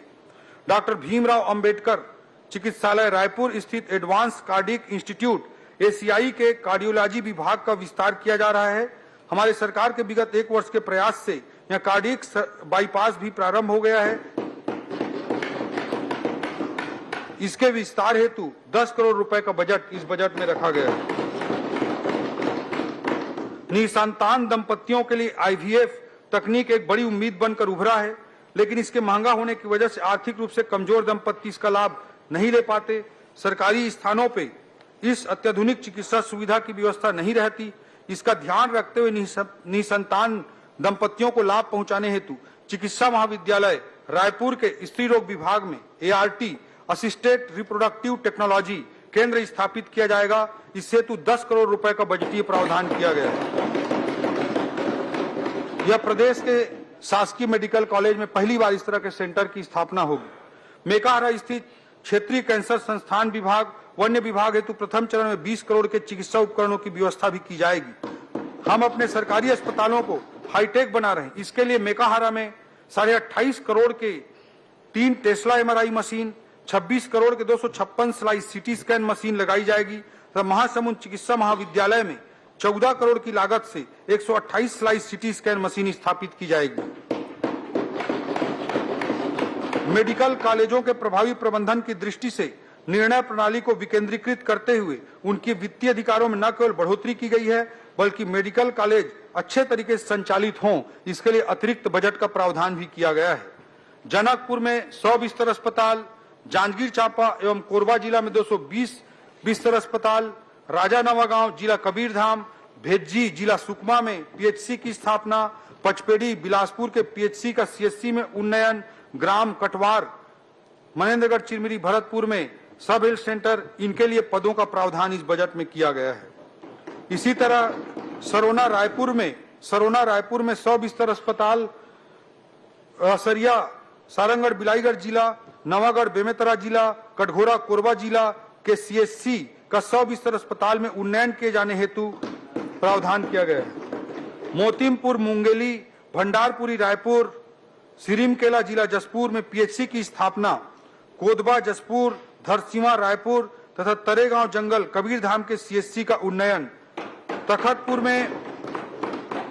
तखतपुर में मातृ शिशु अस्पताल की स्थापना करने हेतु भी पदों एवं भवनों के लिए आर्थिक प्रावधान किया गया है। सेंद्री बिलासपुर के मानसिक चिकित्सालय, कुरूद धमतरी, बसना महासमुंद के 100 बिस्तर अस्पताल, गौरेला पेंड्रा मरवाही एवं गरियाबंद के जिला चिकित्सालय, बीजापुर के 100 बिस्तर अस्पताल को 200 बिस्तर अस्पताल में अपग्रेड किया जाएगा। सनावल बलरामपुर जिला, पिपरिया कबीरधाम जिला, गिरौदपुरी बलौदा बाजार जिला, जरहागांव मुंगेली जिला में सीएचसी हेतु ग्राम कोदवा गोडान कबीरधाम इस सब हेल्थ सेंटर के भवनों का निर्माण किए जाने हेतु आवश्यक प्रावधान किया गया है।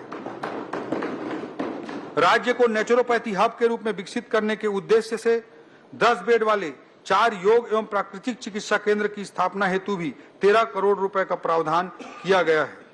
आयुर्वेद महाविद्यालय रायपुर के सुदृढ़ीकरण हेतु इस बजट में 4 करोड़ का प्रावधान है। इस बजट में विश्व स्तरीय मध्य भारत का सबसे बड़ा अत्याधुनिक इंटीग्रेटेड खाद्य एवं औषधि प्रयोगशाला लेबोरेटरी बनाने के लिए 45 करोड़ रुपए का प्रावधान किया गया है। कृषि एवं संबद्ध क्षेत्र, अध्यक्ष महोदय, खेती का मानव जीवन में इतना अधिक महत्व है कि हम खेती करने वालों को विकास की दौड़ में कैसे पीछे छूटने दे सकते हैं। हम किसान भाइयों की आय बढ़ाने एवं उनके उपज का सही मूल्य दिलाने के लिए प्रतिबद्ध हैं। इस खरीफ वर्ष में हमने प्रदेश के 25,49,000 किसानों से 1 करोड़ 49 लाख टन से अधिक धान खरीदा है। यह अब तक के किसी भी वर्ष में की गई सबसे अधिक धान खरीदी है।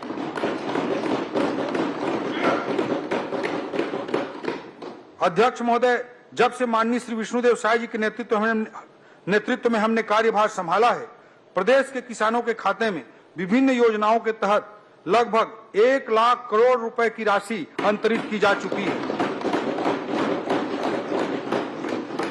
कृषक उन्नति योजना के लिए विगत वर्ष की भांति इस वर्ष भी 10,000 करोड़ रुपए का प्रावधान किया गया है।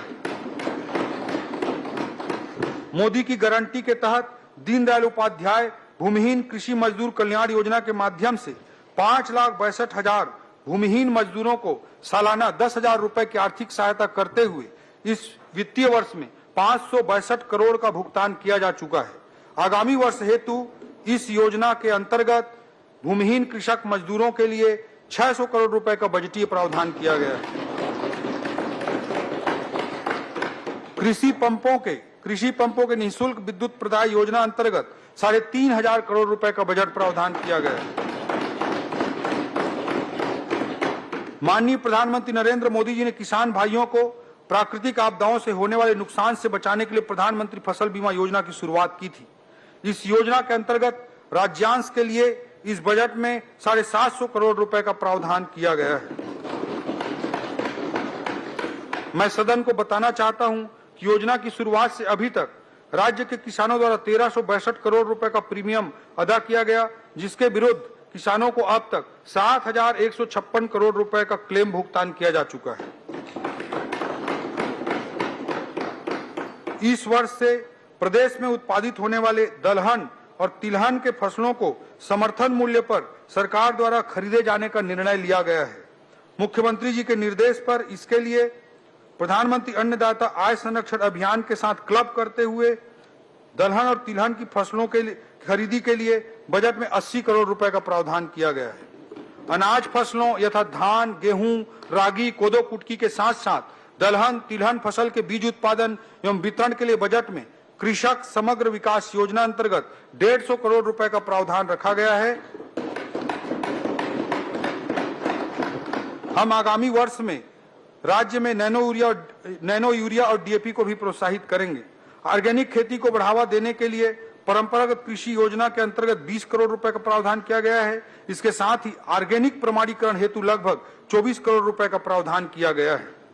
एकीकृत वाटर शेड प्रबंधन कार्यक्रम अंतर्गत 200 करोड़, कृषि पंपों के ऊर्जीकरण के लिए 50 करोड़, गन्ना किसानों को बोनस प्रदान करने हेतु 60 करोड़ का प्रावधान किया गया है। अध्यक्ष महोदय, मुख्य कृषि के साथ साथ संबंधित गतिविधियां किसानों का आय बढ़ाने के लिए अत्यंत जरूरी हैं। बागवानी, हमने बागवानी क्षेत्र के विस्तार हेतु अनेक प्रावधान किए हैं। एकीकृत बागवानी मिशन के लिए 150 करोड़, आयल सीड्स एवं आयल पाम खाद्य तेल नेशनल मिशन अंतर्गत 30 करोड़, आयल पाम की खेती को बढ़ावा देने के लिए 25 करोड़, मसाला क्षेत्र विस्तार योजना अंतर्गत हल्दी एवं अदरक की खेती को बढ़ावा देने के लिए 5 करोड़ का बजटीय प्रावधान किया गया है। डेयरी, अध्यक्ष महोदय, हमने गुजरात के बनासकांठा का डेयरी मॉडल देखा है, जहां दुग्ध उत्पादन से किसान 25,000 से 1 लाख रुपए तक प्रति माह कमा रहे हैं। बनास डेयरी भारत ही नहीं एशिया की सबसे बड़ी डेयरी है। छत्तीसगढ़ में दुग्ध उत्पादन के जरिए किसानों की आय बढ़ाने के लिए हमने मुख्यमंत्री विष्णुदेव साय जी के मार्गदर्शन में national dairy development board NDDB के साथ समझौता किया है। इसके जरिए छत्तीसगढ़ दुग्ध महासंघ से जुड़ी समितियों को तकनीकी जानकारी और प्रशिक्षण दिया जाएगा। डेयरी विकास समग्र परियोजना हेतु 90 करोड़ रुपए का इस बजट में प्रावधान रखा गया है। मत्स्यिकी, आज राज्य में मत्स्य उत्पादन लगभग 8 लाख टन प्रतिवर्ष है। मत्स्य बीज के उत्पादन में हमारा राज्य न केवल आत्मनिर्भर है बल्कि पड़ोसी राज्यों को भी निर्यात कर रहा है। 3 नवीन हेचरी संवर्धन पोखर निर्माण 3 जिलों में किया जाएगा। ये जिला है मानपुर, मोहला, अंबागढ़, बलरामपुर, रामानुजगंज, खैरागढ़, गंडई, छुई खदान। इन 3 जिलों में हेचरी संवर्धन पोखर का निर्माण होगा। मत्स्य उत्पादन में विस्तार के लिए 12 करोड़ रुपए का प्रावधान किया गया है। इस बजट में बस्तर संभाग में 200 झींगा पालन इकाई स्थापित करने हेतु भी बजट प्रावधान किया गया है। मत्स्यिकी महाविद्यालय कवर्धा परिसर में विभिन्न निर्माण कार्यों हेतु 10 करोड़ रुपए का प्रावधान किया गया है। इस बार हमने अपने बजट में सुअर पालन, बकरी पालन को बढ़ावा देने के लिए बजटीय प्रावधान में कई गुना, लगभग 5 से 6 गुना की वृद्धि की है। 1 लाख मत्स्य एवं पशुपालकों को केसीसी उपलब्ध कराने का लक्ष्य रखा गया है। इसके अलावा कृषि विभाग के बजट में विभिन्न कार्यालय भवनों के लिए भी बजटीय प्रावधान किए गए हैं, जैसे संयुक्त संचालक कृषि बिलासपुर का, उप संचालक कृषि भवन मुंगेली, दुर्ग, बेमेतरा, बलौदाबाजार, जसपुर, कोरबा और सूरजपुर का, एसडीओ कार्यालय कृषि मुंगेली, बलौदाबाजार, पत्थलगांव, कोरबा, कटघोरा, शक्ति का, सहायक भूमि संरक्षण अधिकारी कार्यालय बलौदाबाजार, दुर्ग, कटघोरा का, मिट्टी परीक्षण प्रयोगशाला जगदलपुर, कोरबा का, वरिष्ठ कृषि विस्तार अधिकारी कार्यालय सरगुजा, उसूर, जसपुर, कुनकुरी, फरसाबहार, बगीचा, सहायक संचालन उद्यान कार्यालय गौरेला, पेंड्रा, मरवाही और सूरजपुर जिले का। इस तरह के अनेक प्रावधान किए गए हैं। भवानी साव, रामलाल साव कृषि अभियांत्रिकी एवं प्रौद्योगिकी महाविद्यालय मुंगेली के परिसर में नवीन शासकीय कृषि महाविद्यालय मुंगेली की स्थापना की जाएगी। इस हेतु 5 करोड़ रुपए का बजटीय प्रावधान किया गया। राज्य बनने के 25 वर्ष बाद भी अंजोरा में एकमात्र पशु चिकित्सा महाविद्यालय आज चल रहा है।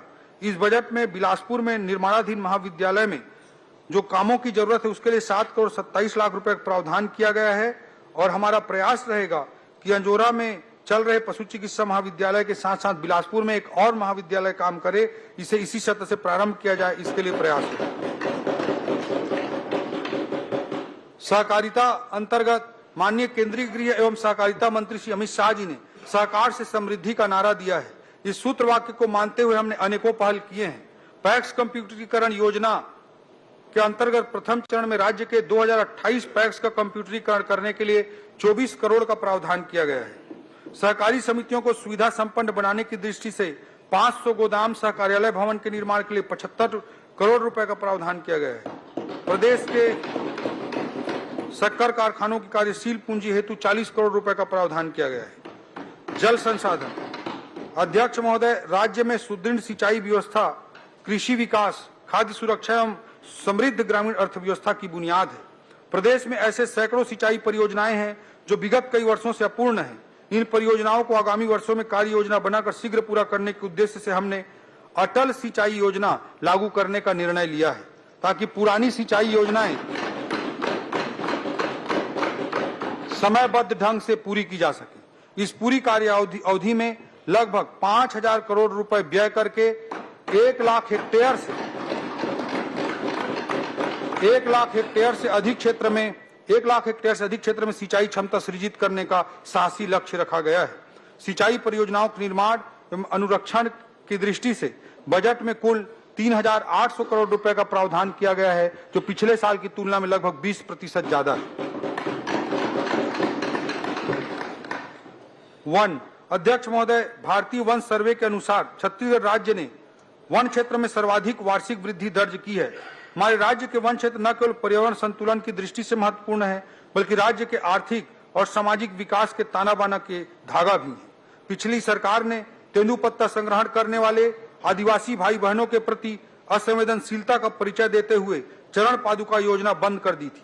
हमारी जनहितैषी सरकार ने इस निर्णय को पलटते हुए चरण पादुका योजना को पुनः चालू किया। इसके लिए बजट में 50 करोड़ रुपए का प्रावधान रखा गया। हमारी सरकार ने सत्ता में आते ही हरा सोना के नाम से प्रसिद्ध तेंदुपत्ता के संग्रहण दर को 4,000 रुपए प्रति मानक बोरा से बढ़ाकर 5,500 रुपए प्रति मानक बोरा कर दिया है। इसके लिए जो कमी होती है उसे पूरा करने के लिए 204 करोड़ रुपए का बजटीय प्रावधान इस बजट में किया गया है। राजमोहिनी देवी तेंदुपत्ता संग्राहक सामाजिक सुरक्षा योजना के संचालन हेतु 40 करोड़ रुपए का प्रावधान किया गया है। अध्यक्ष महोदय, अब मैं जनजातीय समुदायों के विकास पर चर्चा करूंगा। अध्यक्ष महोदय, आदिवासी समाज कला, संस्कृति, परंपरा में न केवल विविधता प्रदान करता है, बल्कि अनुभव एवं प्राकृतिक ज्ञान का भी एक अद्भुत भंडार है। राज्य के सामाजिक, आर्थिक एवं सांस्कृतिक विकास में सदियों से आदिवासी भाइयों का अविस्मरणीय योगदान रहा है।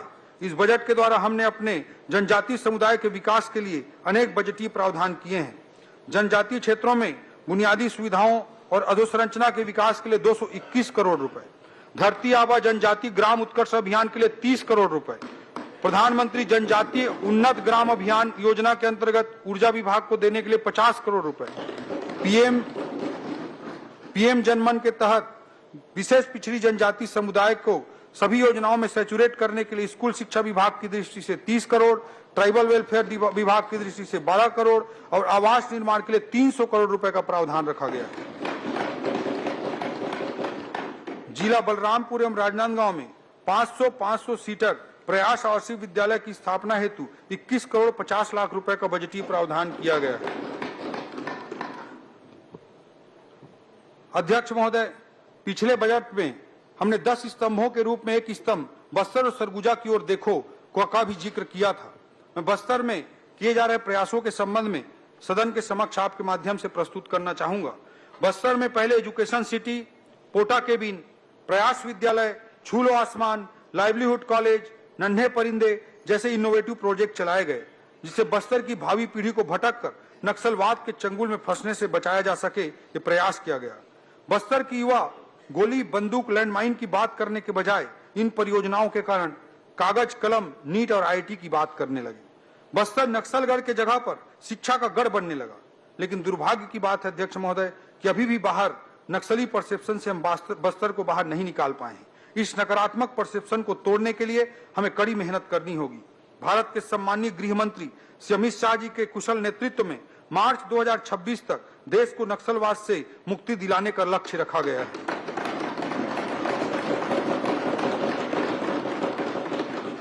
हमारे छत्तीसगढ़ के मुख्यमंत्री एवं उप मुख्यमंत्री जी की अगुवाई में हमने नक्सलवाद पर प्रचंड प्रहार करते हुए मात्र 1.25 साल के छोटे अंतराल में 305 से अधिक नक्सलियों को मार गिराया है तथा लगभग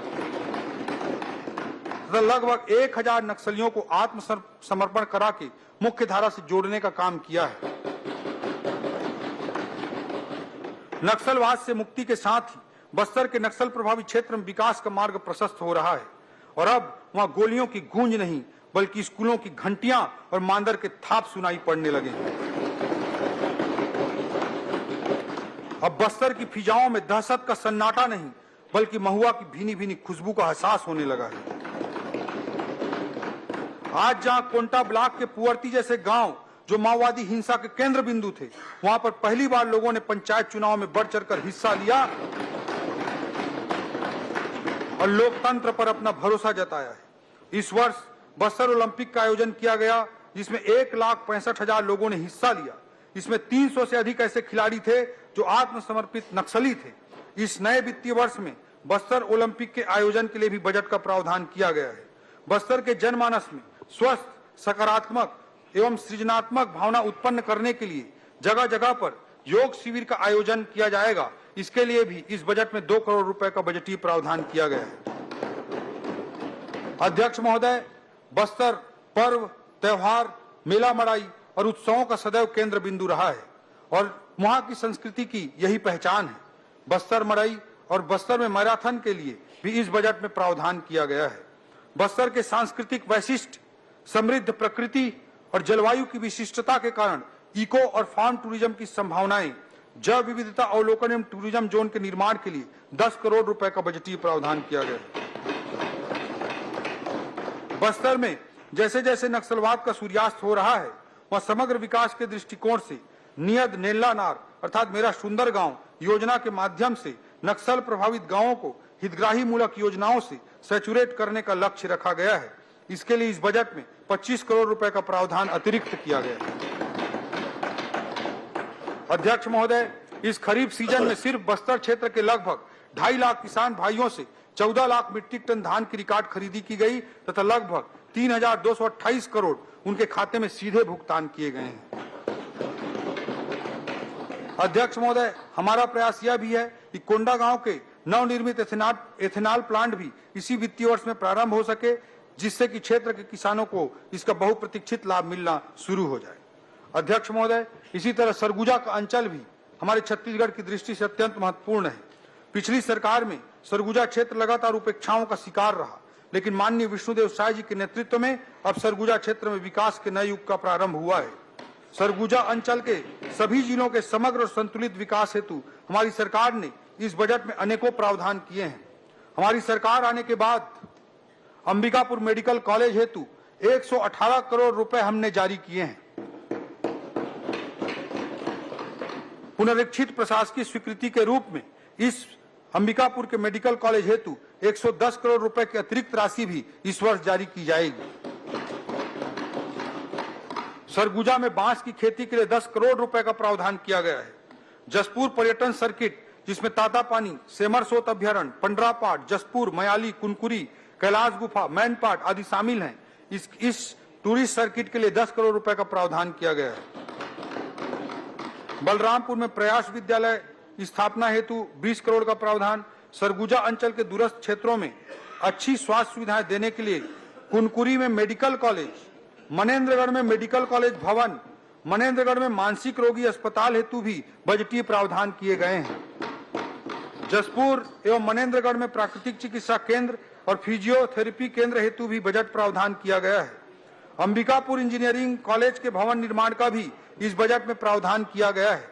बैकुंठपुर, बलरामपुर और जसपुर में नर्सिंग कॉलेज, एडवेंचर टूरिज्म के तहत मयाली क्षेत्र में पर्यटन विकास हेतु 5 करोड़, सरगुजा में केंद्रीय उपकरण प्रयोगशाला, उर्वरक गुण नियंत्रण प्रयोगशाला का भी प्रावधान है। छत्तीसगढ़ क्रीड़ा प्रोत्साहन योजना अंतर्गत सरगुजा क्षेत्र में स्टेडियम निर्माण का भी प्रावधान किया गया है। इन प्रावधानों के माध्यम से हम सरगुजा के लोगों को बेहतर सुविधाएं, अवसर और बेहतर जीवन स्तर देने का प्रयास कर रहे हैं। हमारी सरकार का उद्देश्य है कि सरगुजा क्षेत्र प्रदेश के विकास में महत्वपूर्ण भूमिका निभाए और यहाँ के निवासियों का सर्वांगीण विकास हो। अध्यक्ष महोदय, बस्तर एवं सरगुजा क्षेत्र में कम घनत्व वाले आबादी के क्षेत्र होने के कारण सार्वजनिक यातायात के साधन, बस आदि पर्याप्त नहीं होते हैं।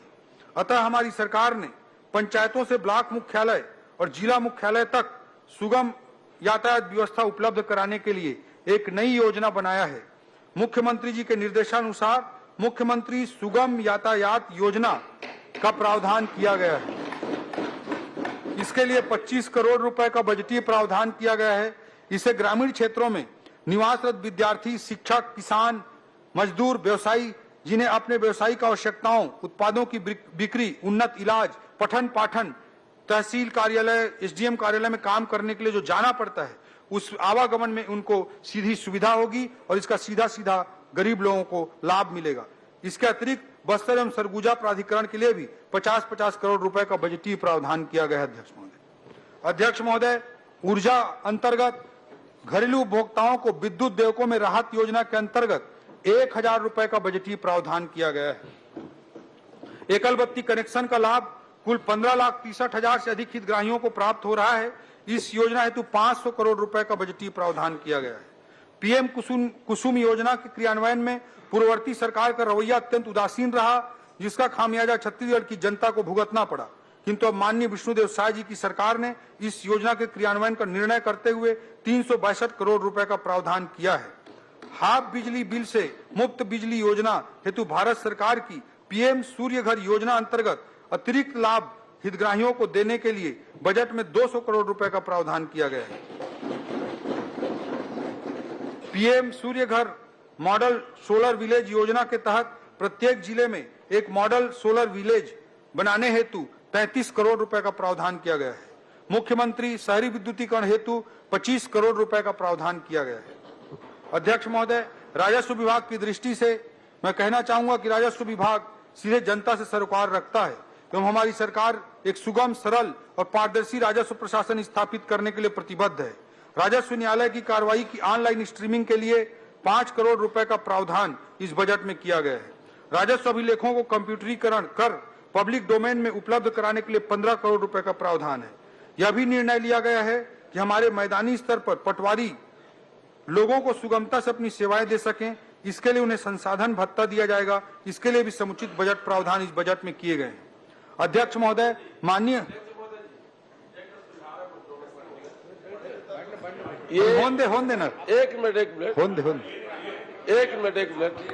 अध्यक्ष महोदय, माननीय मुख्यमंत्री विष्णुदेव साय जी के नेतृत्व में हमने अचल संपत्ति के अंतरण पर एक विशेष प्रावधान है, इसको सुने सभी लोग ध्यान से, मेरा रिक्वेस्ट है। अध्यक्ष महोदय, माननीय मुख्यमंत्री श्री विष्णुदेव साय जी के नेतृत्व में हमने अचल संपत्ति के अंतरण पर जो स्टाम्प ड्यूटी लगती है, जो पंजीयन कार्यालय में पंजीयन कराने जाते हैं, उसमें जो स्टाम्प ड्यूटी लगती है, उस पर 12% का अतिरिक्त उपकर अर्थात शेष लगाया जाता था, उसे समाप्त करने का निर्णय लिया है।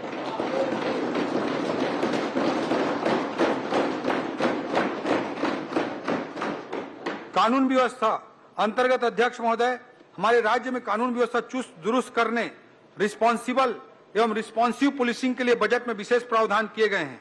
आज आधुनिक युग में जिस तरह से समाज का आधुनिकीकरण हो रहा है, उसी तरह अपराध के भी नए नए रूप देखने को मिल रहे हैं, जैसे कि साइबर क्राइम, साइबर अरेस्ट आदि। इसी वर्ष 5 नवीन साइबर थाने बलौदाबाजार भाटापारा जिला, धमतरी, महासमुंद, जांजगीर चांपा तथा जसपुर में खोले जाएंगे। साइबर एवं वित्तीय अपराध के रोकथाम, विवेचना इत्यादि के लिए विशेषज्ञों के सेवा प्राप्त करने एवं साइबर फॉरेंसिक शाखाओं को फॉरेंसिक उपकरणों, सॉफ्टवेयर इत्यादि के लिए भी बजटीय प्रावधान किया गया है। ड्रग्स जैसी व्यापक सामाजिक चुनौती से निपटने के लिए 10 जिलों रायपुर, महासमुंद, बिलासपुर, दुर्ग, बस्तर, सरगुजा, कबीरधाम, जसपुर, राजनांदगांव एवं कोरबा में एंटी नारकोटिक्स टास्क फोर्स के गठन हेतु 3 करोड़ रुपए का बजटीय प्रावधान किया गया है। इसके साथ ही किसी भी विशेष परिस्थिति से निपटने के लिए एनएसजी की तर्ज पर एक आधुनिक force SOG special operation group का गठन करने का निर्णय हमारी सरकार ने लिया है। राज्य में बढ़ते औद्योगिकरण के परिप्रेक्ष्य में औद्योगिक इकाइयों के सुरक्षा की दृष्टि से केंद्र के सीआईएसएफ की तर्ज पर SISF state industrial security force के गठन का निर्णय करते हुए इस बजट में प्रावधान किया गया है। नक्सलवाद को समाप्त करने की लड़ाई में बस्तर फाइटर्स का सराहनीय योगदान रहा है और इसे देखते हुए इस वर्ष 3200 अतिरिक्त बस्तर फाइटर्स, 3200 अतिरिक्त बस्तर फाइटर्स के पदों के सृजन का प्रावधान किया गया है। 6 नवगठित जिलों में अजाक थाना, कोरबा, जांजगीर एवं सूरजपुर में 3 नवीन महिला थाना तथा सुकमा जिले के 2 नक्सल प्रभावित गांव एलमागुंडा तथा डब्बा कोंटा में नवीन पुलिस थाना हेतु भी बजटीय प्रावधान किया गया है। पुलिस बल को मजबूत करने के लिए एक नवीन भारत रक्षित वाहिनी का गठन किया जाएगा। इसके नवीन पदों के लिए बजट में 39 करोड़ रुपए का प्रावधान किया गया है। अध्यक्ष महोदय, जनसंपर्क विभाग शासन के कार्यों को जनता तक पहुंचाने का कार्य करता है। इस बजट में जनसंपर्क विभाग के लिए 550 करोड़ रुपए का बजटीय प्रावधान किया गया है। इस बजट में पत्रकार साथियों के समाज में विशेष योगदान को देखते हुए माननीय मुख्यमंत्री जी के निर्देश पर अनेक प्रावधान किए गए हैं। रायपुर में प्रेस क्लब के रिनोवेशन एवं विस्तार हेतु 1 करोड़ रुपए का बजटीय प्रावधान किया गया है। पत्रकार सम्मान निधि की राशि को दोगुना करते हुए 10,000 से बढ़ाकर 20,000 रुपए करने का निर्णय लिया गया है। पत्रकार साथियों के एक्सपोजर विजिट के लिए 1 करोड़ रुपए का बजटीय प्रावधान किया गया है। अध्यक्ष महोदय, इस बार माननीय मुख्यमंत्री विष्णुदेव साय जी के नेतृत्व में राज्य में प्रवासी सम्मेलन भी कराने का निर्णय किया गया है और इसके लिए बजट में प्रावधान किया गया है। अध्यक्ष महोदय, हमारी सरकार ने अभी निर्णय लिया है कि शासकीय कर्मचारियों को मिलने वाला महंगाई भत्ता डीए बढ़ाकर 53% कर दिया जाएगा।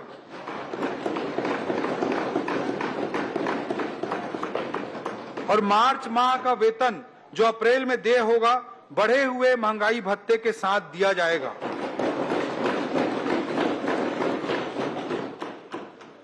वित्तीय अनुशासन वर्ष 2025-26 का बजट अनुमान।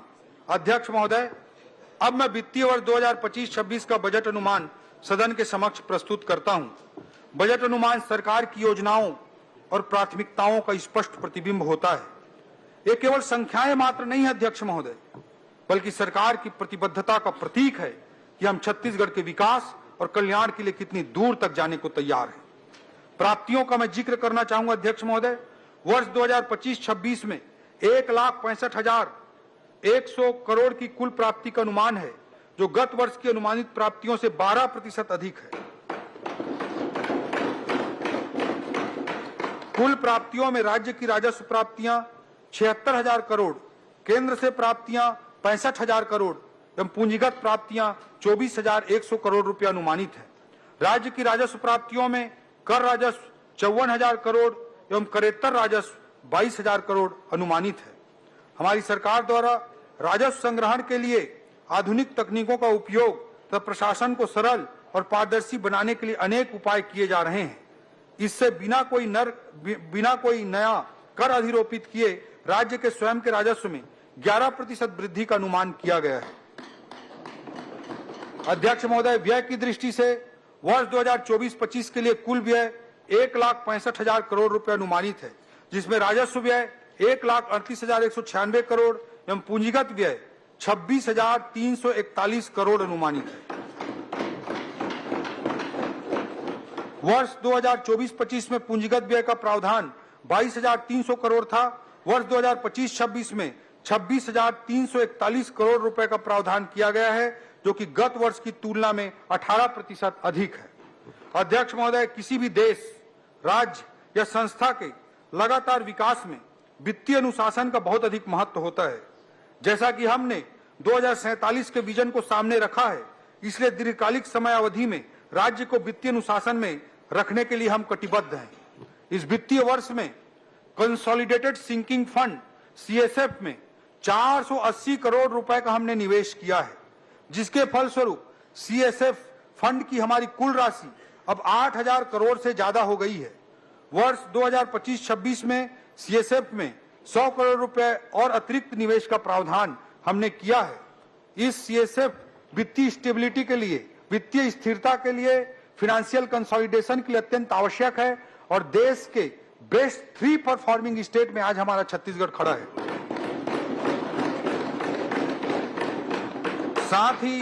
साथ ही गारंटी रिडेम्पशन फंड जीआरएफ में इस वित्तीय वर्ष में 500 करोड़ रुपए के निवेश का प्रावधान हमने किया है।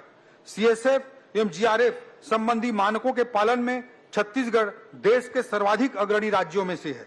अध्यक्ष महोदय, जैसा कि सबको विदित है कि सरकारी कर्मचारियों की सेवानिवृत्ति के बाद दी जाने वाली पेंशन का व्यय लगातार बढ़ रहा है। इसकी सुनियोजित ढंग से व्यवस्था बनाने हेतु हमने इस बार पेंशन फंड बनाने का निर्णय लिया है, जो वित्तीय स्थिरता को सुनिश्चित करेगा और भविष्य की पेंशन आवश्यकताओं को पूरा करने के लिए उपयोगी होगा। इसके लिए एक अधिनियम भी हम बनाएंगे और इस फंड के लिए 456 करोड़ रुपए निवेश का बजटीय प्रावधान भी हमने किया है। अध्यक्ष महोदय, पेंशन के भविष्य की लायबिलिटी को ध्यान में रखते हुए कदम उठाने वाले संभवतः हम देश के प्रथम राज्य होंगे। अध्यक्ष महोदय, खनिज संसाधनों से परिपूर्ण होने के कारण हमारे राजस्व में खनिजों पर रॉयल्टी का महत्वपूर्ण योगदान है। ज्यादातर रॉयल्टी खनिजों के मूल्य के प्रतिशत पर आधारित होती है, इसलिए अंतर्राष्ट्रीय कारणों से खनिजों के मूल्य में उतार चढ़ाव के कारण हमारे राजस्व में भी उतार चढ़ाव आता रहता है।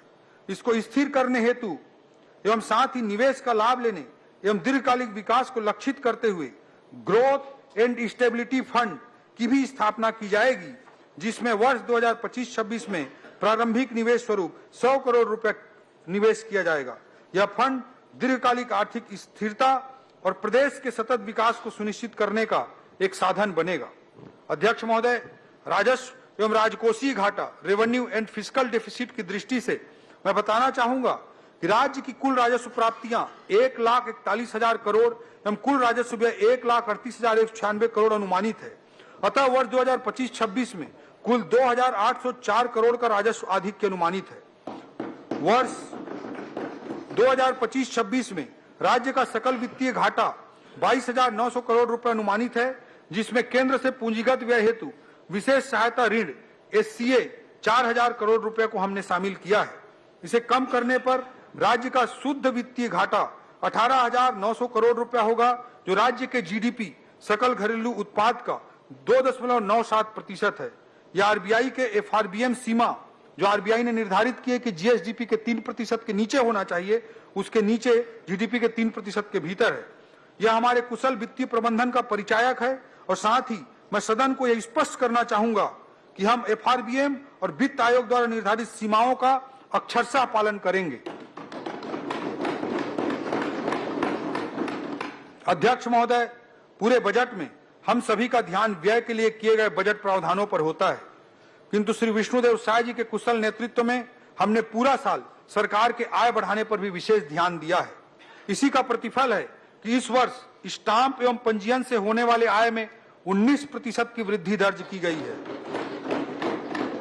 परिवहन से आने वाले आय में 17% की वृद्धि दर्ज की गई है। आबकारी के आय में 21% और GST से आने वाले आय में 15% से अधिक की वृद्धि हुई है। यह केवल और केवल हमारी सरकार की ईमानदार प्रयास का नतीजा है। अध्यक्ष महोदय, कर प्रस्तावों के अंतर्गत कुछ मैं महत्वपूर्ण बिंदुओं का उल्लेख करना चाहूंगा। अध्यक्ष महोदय, केंद्र में भी माननीय प्रधानमंत्री नरेंद्र मोदी जी की सरकार ने सभी वर्गों को राहत देते हुए आयकर में छूट की सीमा को अभूतपूर्व रूप से बढ़ाकर 12 लाख कर दिया। इससे निश्चित तौर पर जनमानस के व्यय योग्य आय एवं बचत में वृद्धि होगी। इससे वस्तुओं और सेवाओं के उपभोग में अर्थव्यवस्था में उछाल आएगा। वर्तमान में राज्य के अंदर 50,000 रुपए से अधिक कर योग्य वस्तु के परिवहन के लिए GST अंतर्गत ई-वे बिल जनरेट करने का प्रावधान है। छोटे व्यवसायियों को राहत देने और ईज ऑफ डूइंग बिजनेस की दृष्टि से ई-वे बिल जनरेट करने की मूल्य सीमा कुछ आपवादिक वस्तुओं को छोड़कर 50,000 रुपए से बढ़ाकर 1 लाख रुपए की जाएगी। राज्य में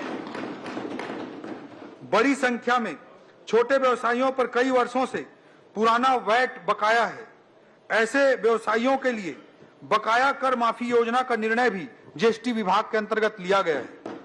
10 वर्ष से ज्यादा पुराने प्रकरणों जिसमें वैट और CST तब प्रवेश कर 25,000 रुपए से कम देय है, उनकी बकाया राशि माफ कर दी जाएगी। इससे शासन को देय लगभग 11 करोड़ के लगभग की राशि माफ होगी, लेकिन इससे 62,000 से अधिक प्रकरणों का निराकरण संभव हो सकेगा और 40,000 से अधिक व्यवसायियों को इसका लाभ मिलेगा।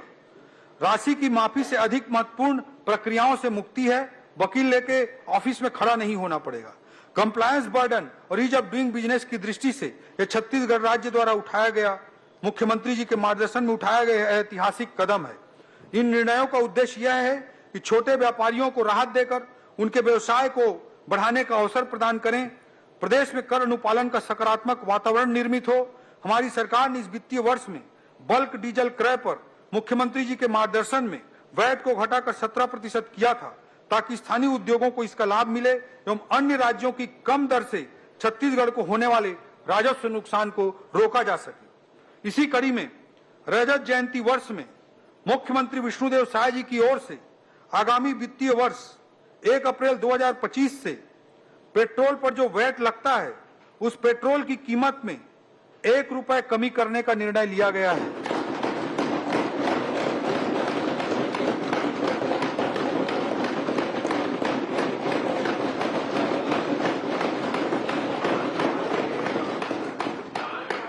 अध्यक्ष महोदय, यह बजट एक इंक्रीमेंटल बजट नहीं है। 10% बढ़ाकर अनुमानों को आंकड़ों में सजाकर प्रस्तुत कर देने का नाम बजट नहीं होता। अध्यक्ष महोदय, यह बजट छत्तीसगढ़ की ग्रोथ स्टोरी के प्रति हमारी आस्था का प्रतीक है। आस्था के एक अर्थ है aspirational, S strategic, T transformational, H honest, A action. अध्यक्ष महोदय, यह बजट छत्तीसगढ़ की ग्रोथ स्टोरी के प्रति हमारी आस्था का प्रतीक है। यह बजट एस्पिरेशनल है, यह बजट स्ट्रेटेजिक है, यह बजट ट्रांसफॉर्मेशनल है और यह बजट हमारे ऑनेस्ट एक्शन की एक रूपरेखा है। बजट का फोकस बजट बनाते समय केवल यह नहीं था कि कैसे पैसों को विभागों के बीच एक चलते ट्रेन को देखते हुए आपस में बांट दिया जाए, बल्कि हमारा प्रयास यह रहा कि अर्थव्यवस्था के किस क्षेत्र में हमारे छत्तीसगढ़ में ग्रोथ की सर्वाधिक संभावना है और कैसे अपनी अर्थव्यवस्था को मजबूत करने के लिए इन संभावनाओं को बजट के माध्यम से बल दिया जा सकता है, उस बात को फोकस करते हुए, केंद्रित करते हुए हमने बजट तैयार किया। अध्यक्ष महोदय, पिछले बजट में मैंने ज्ञान का जिक्र किया था। ज्ञान को अगर हमें आगे बढ़ाना है तो गति को हमें अपनाना ही पड़ेगा। ज्ञान अर्थात गरीब, युवा, अन्नदाता और नारी का कल्याण करना है। पूरे समाज के अंत्योदय का कल्याण करते हुए समावेशी विकास अगर सुनिश्चित करना है तो आर्थिक विकास उसके लिए जरूरी है और उस आर्थिक विकास को सुनिश्चित करने के लिए गति अनिवार्य है। गति को मैंने एक्सप्लेन किया। गति था, जी का अर्थ है गुड गवर्नेंस, ए का अर्थ है एक्सेलरेटेड इंफ्रास्ट्रक्चर, टी का अर्थ है टेक्नोलॉजी और आई का अर्थ है इंडस्ट्रियल ग्रोथ। अध्यक्ष महोदय, अंधकार कितना भी घना हो, उजाले की उम्मीद और तलाश पर ही मानव जाति की सार्थकता है। यह बजट केवल कल के लिए, यह बजट बेहतर कल के लिए एक प्रयास है, भावी विकास के लिए एक कोशिश है, विकास के बसंत के लिए एक उद्यम है। अध्यक्ष महोदय, कवि ने शब्दों में कहा है, अंधेरों से आंख मिलाने चला आया है जुगनुओं का कारवां, हम ढूंढ ही लेंगे अपने हिस्से की रोशनी।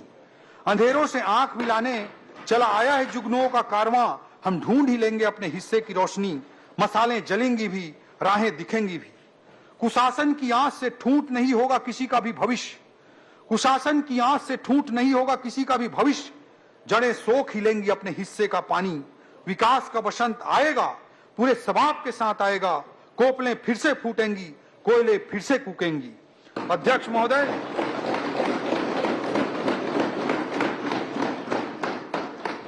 महोदय, इन्हीं शब्दों के साथ मैं वर्ष 2025-26 का वार्षिक वित्तीय विवरण तथा अनुदान की मांगे इस सम्माननीय सदन के समक्ष आपके माध्यम से प्रस्तुत करता हूं। जय भारत, जय छत्तीसगढ़।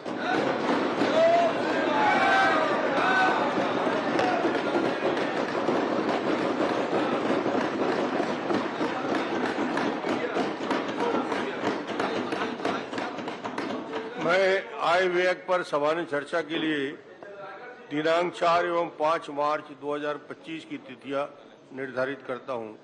आय व्यय में सम्मिलित अनुदानों की मांगों पर कटौती प्रस्ताव की सूचना मंगलवार दिनांक 4 मार्च 2025 को मध्याह्न 12 बजे तक दी जा सकती है। कटौती प्रस्ताव के प्रपत्र सूचना कार्यालय से प्राप्त कर सकते हैं। सभा की कार्यवाही मंगलवार दिनांक 4 मार्च 2025 11 बजे तक के लिए स्थगित है।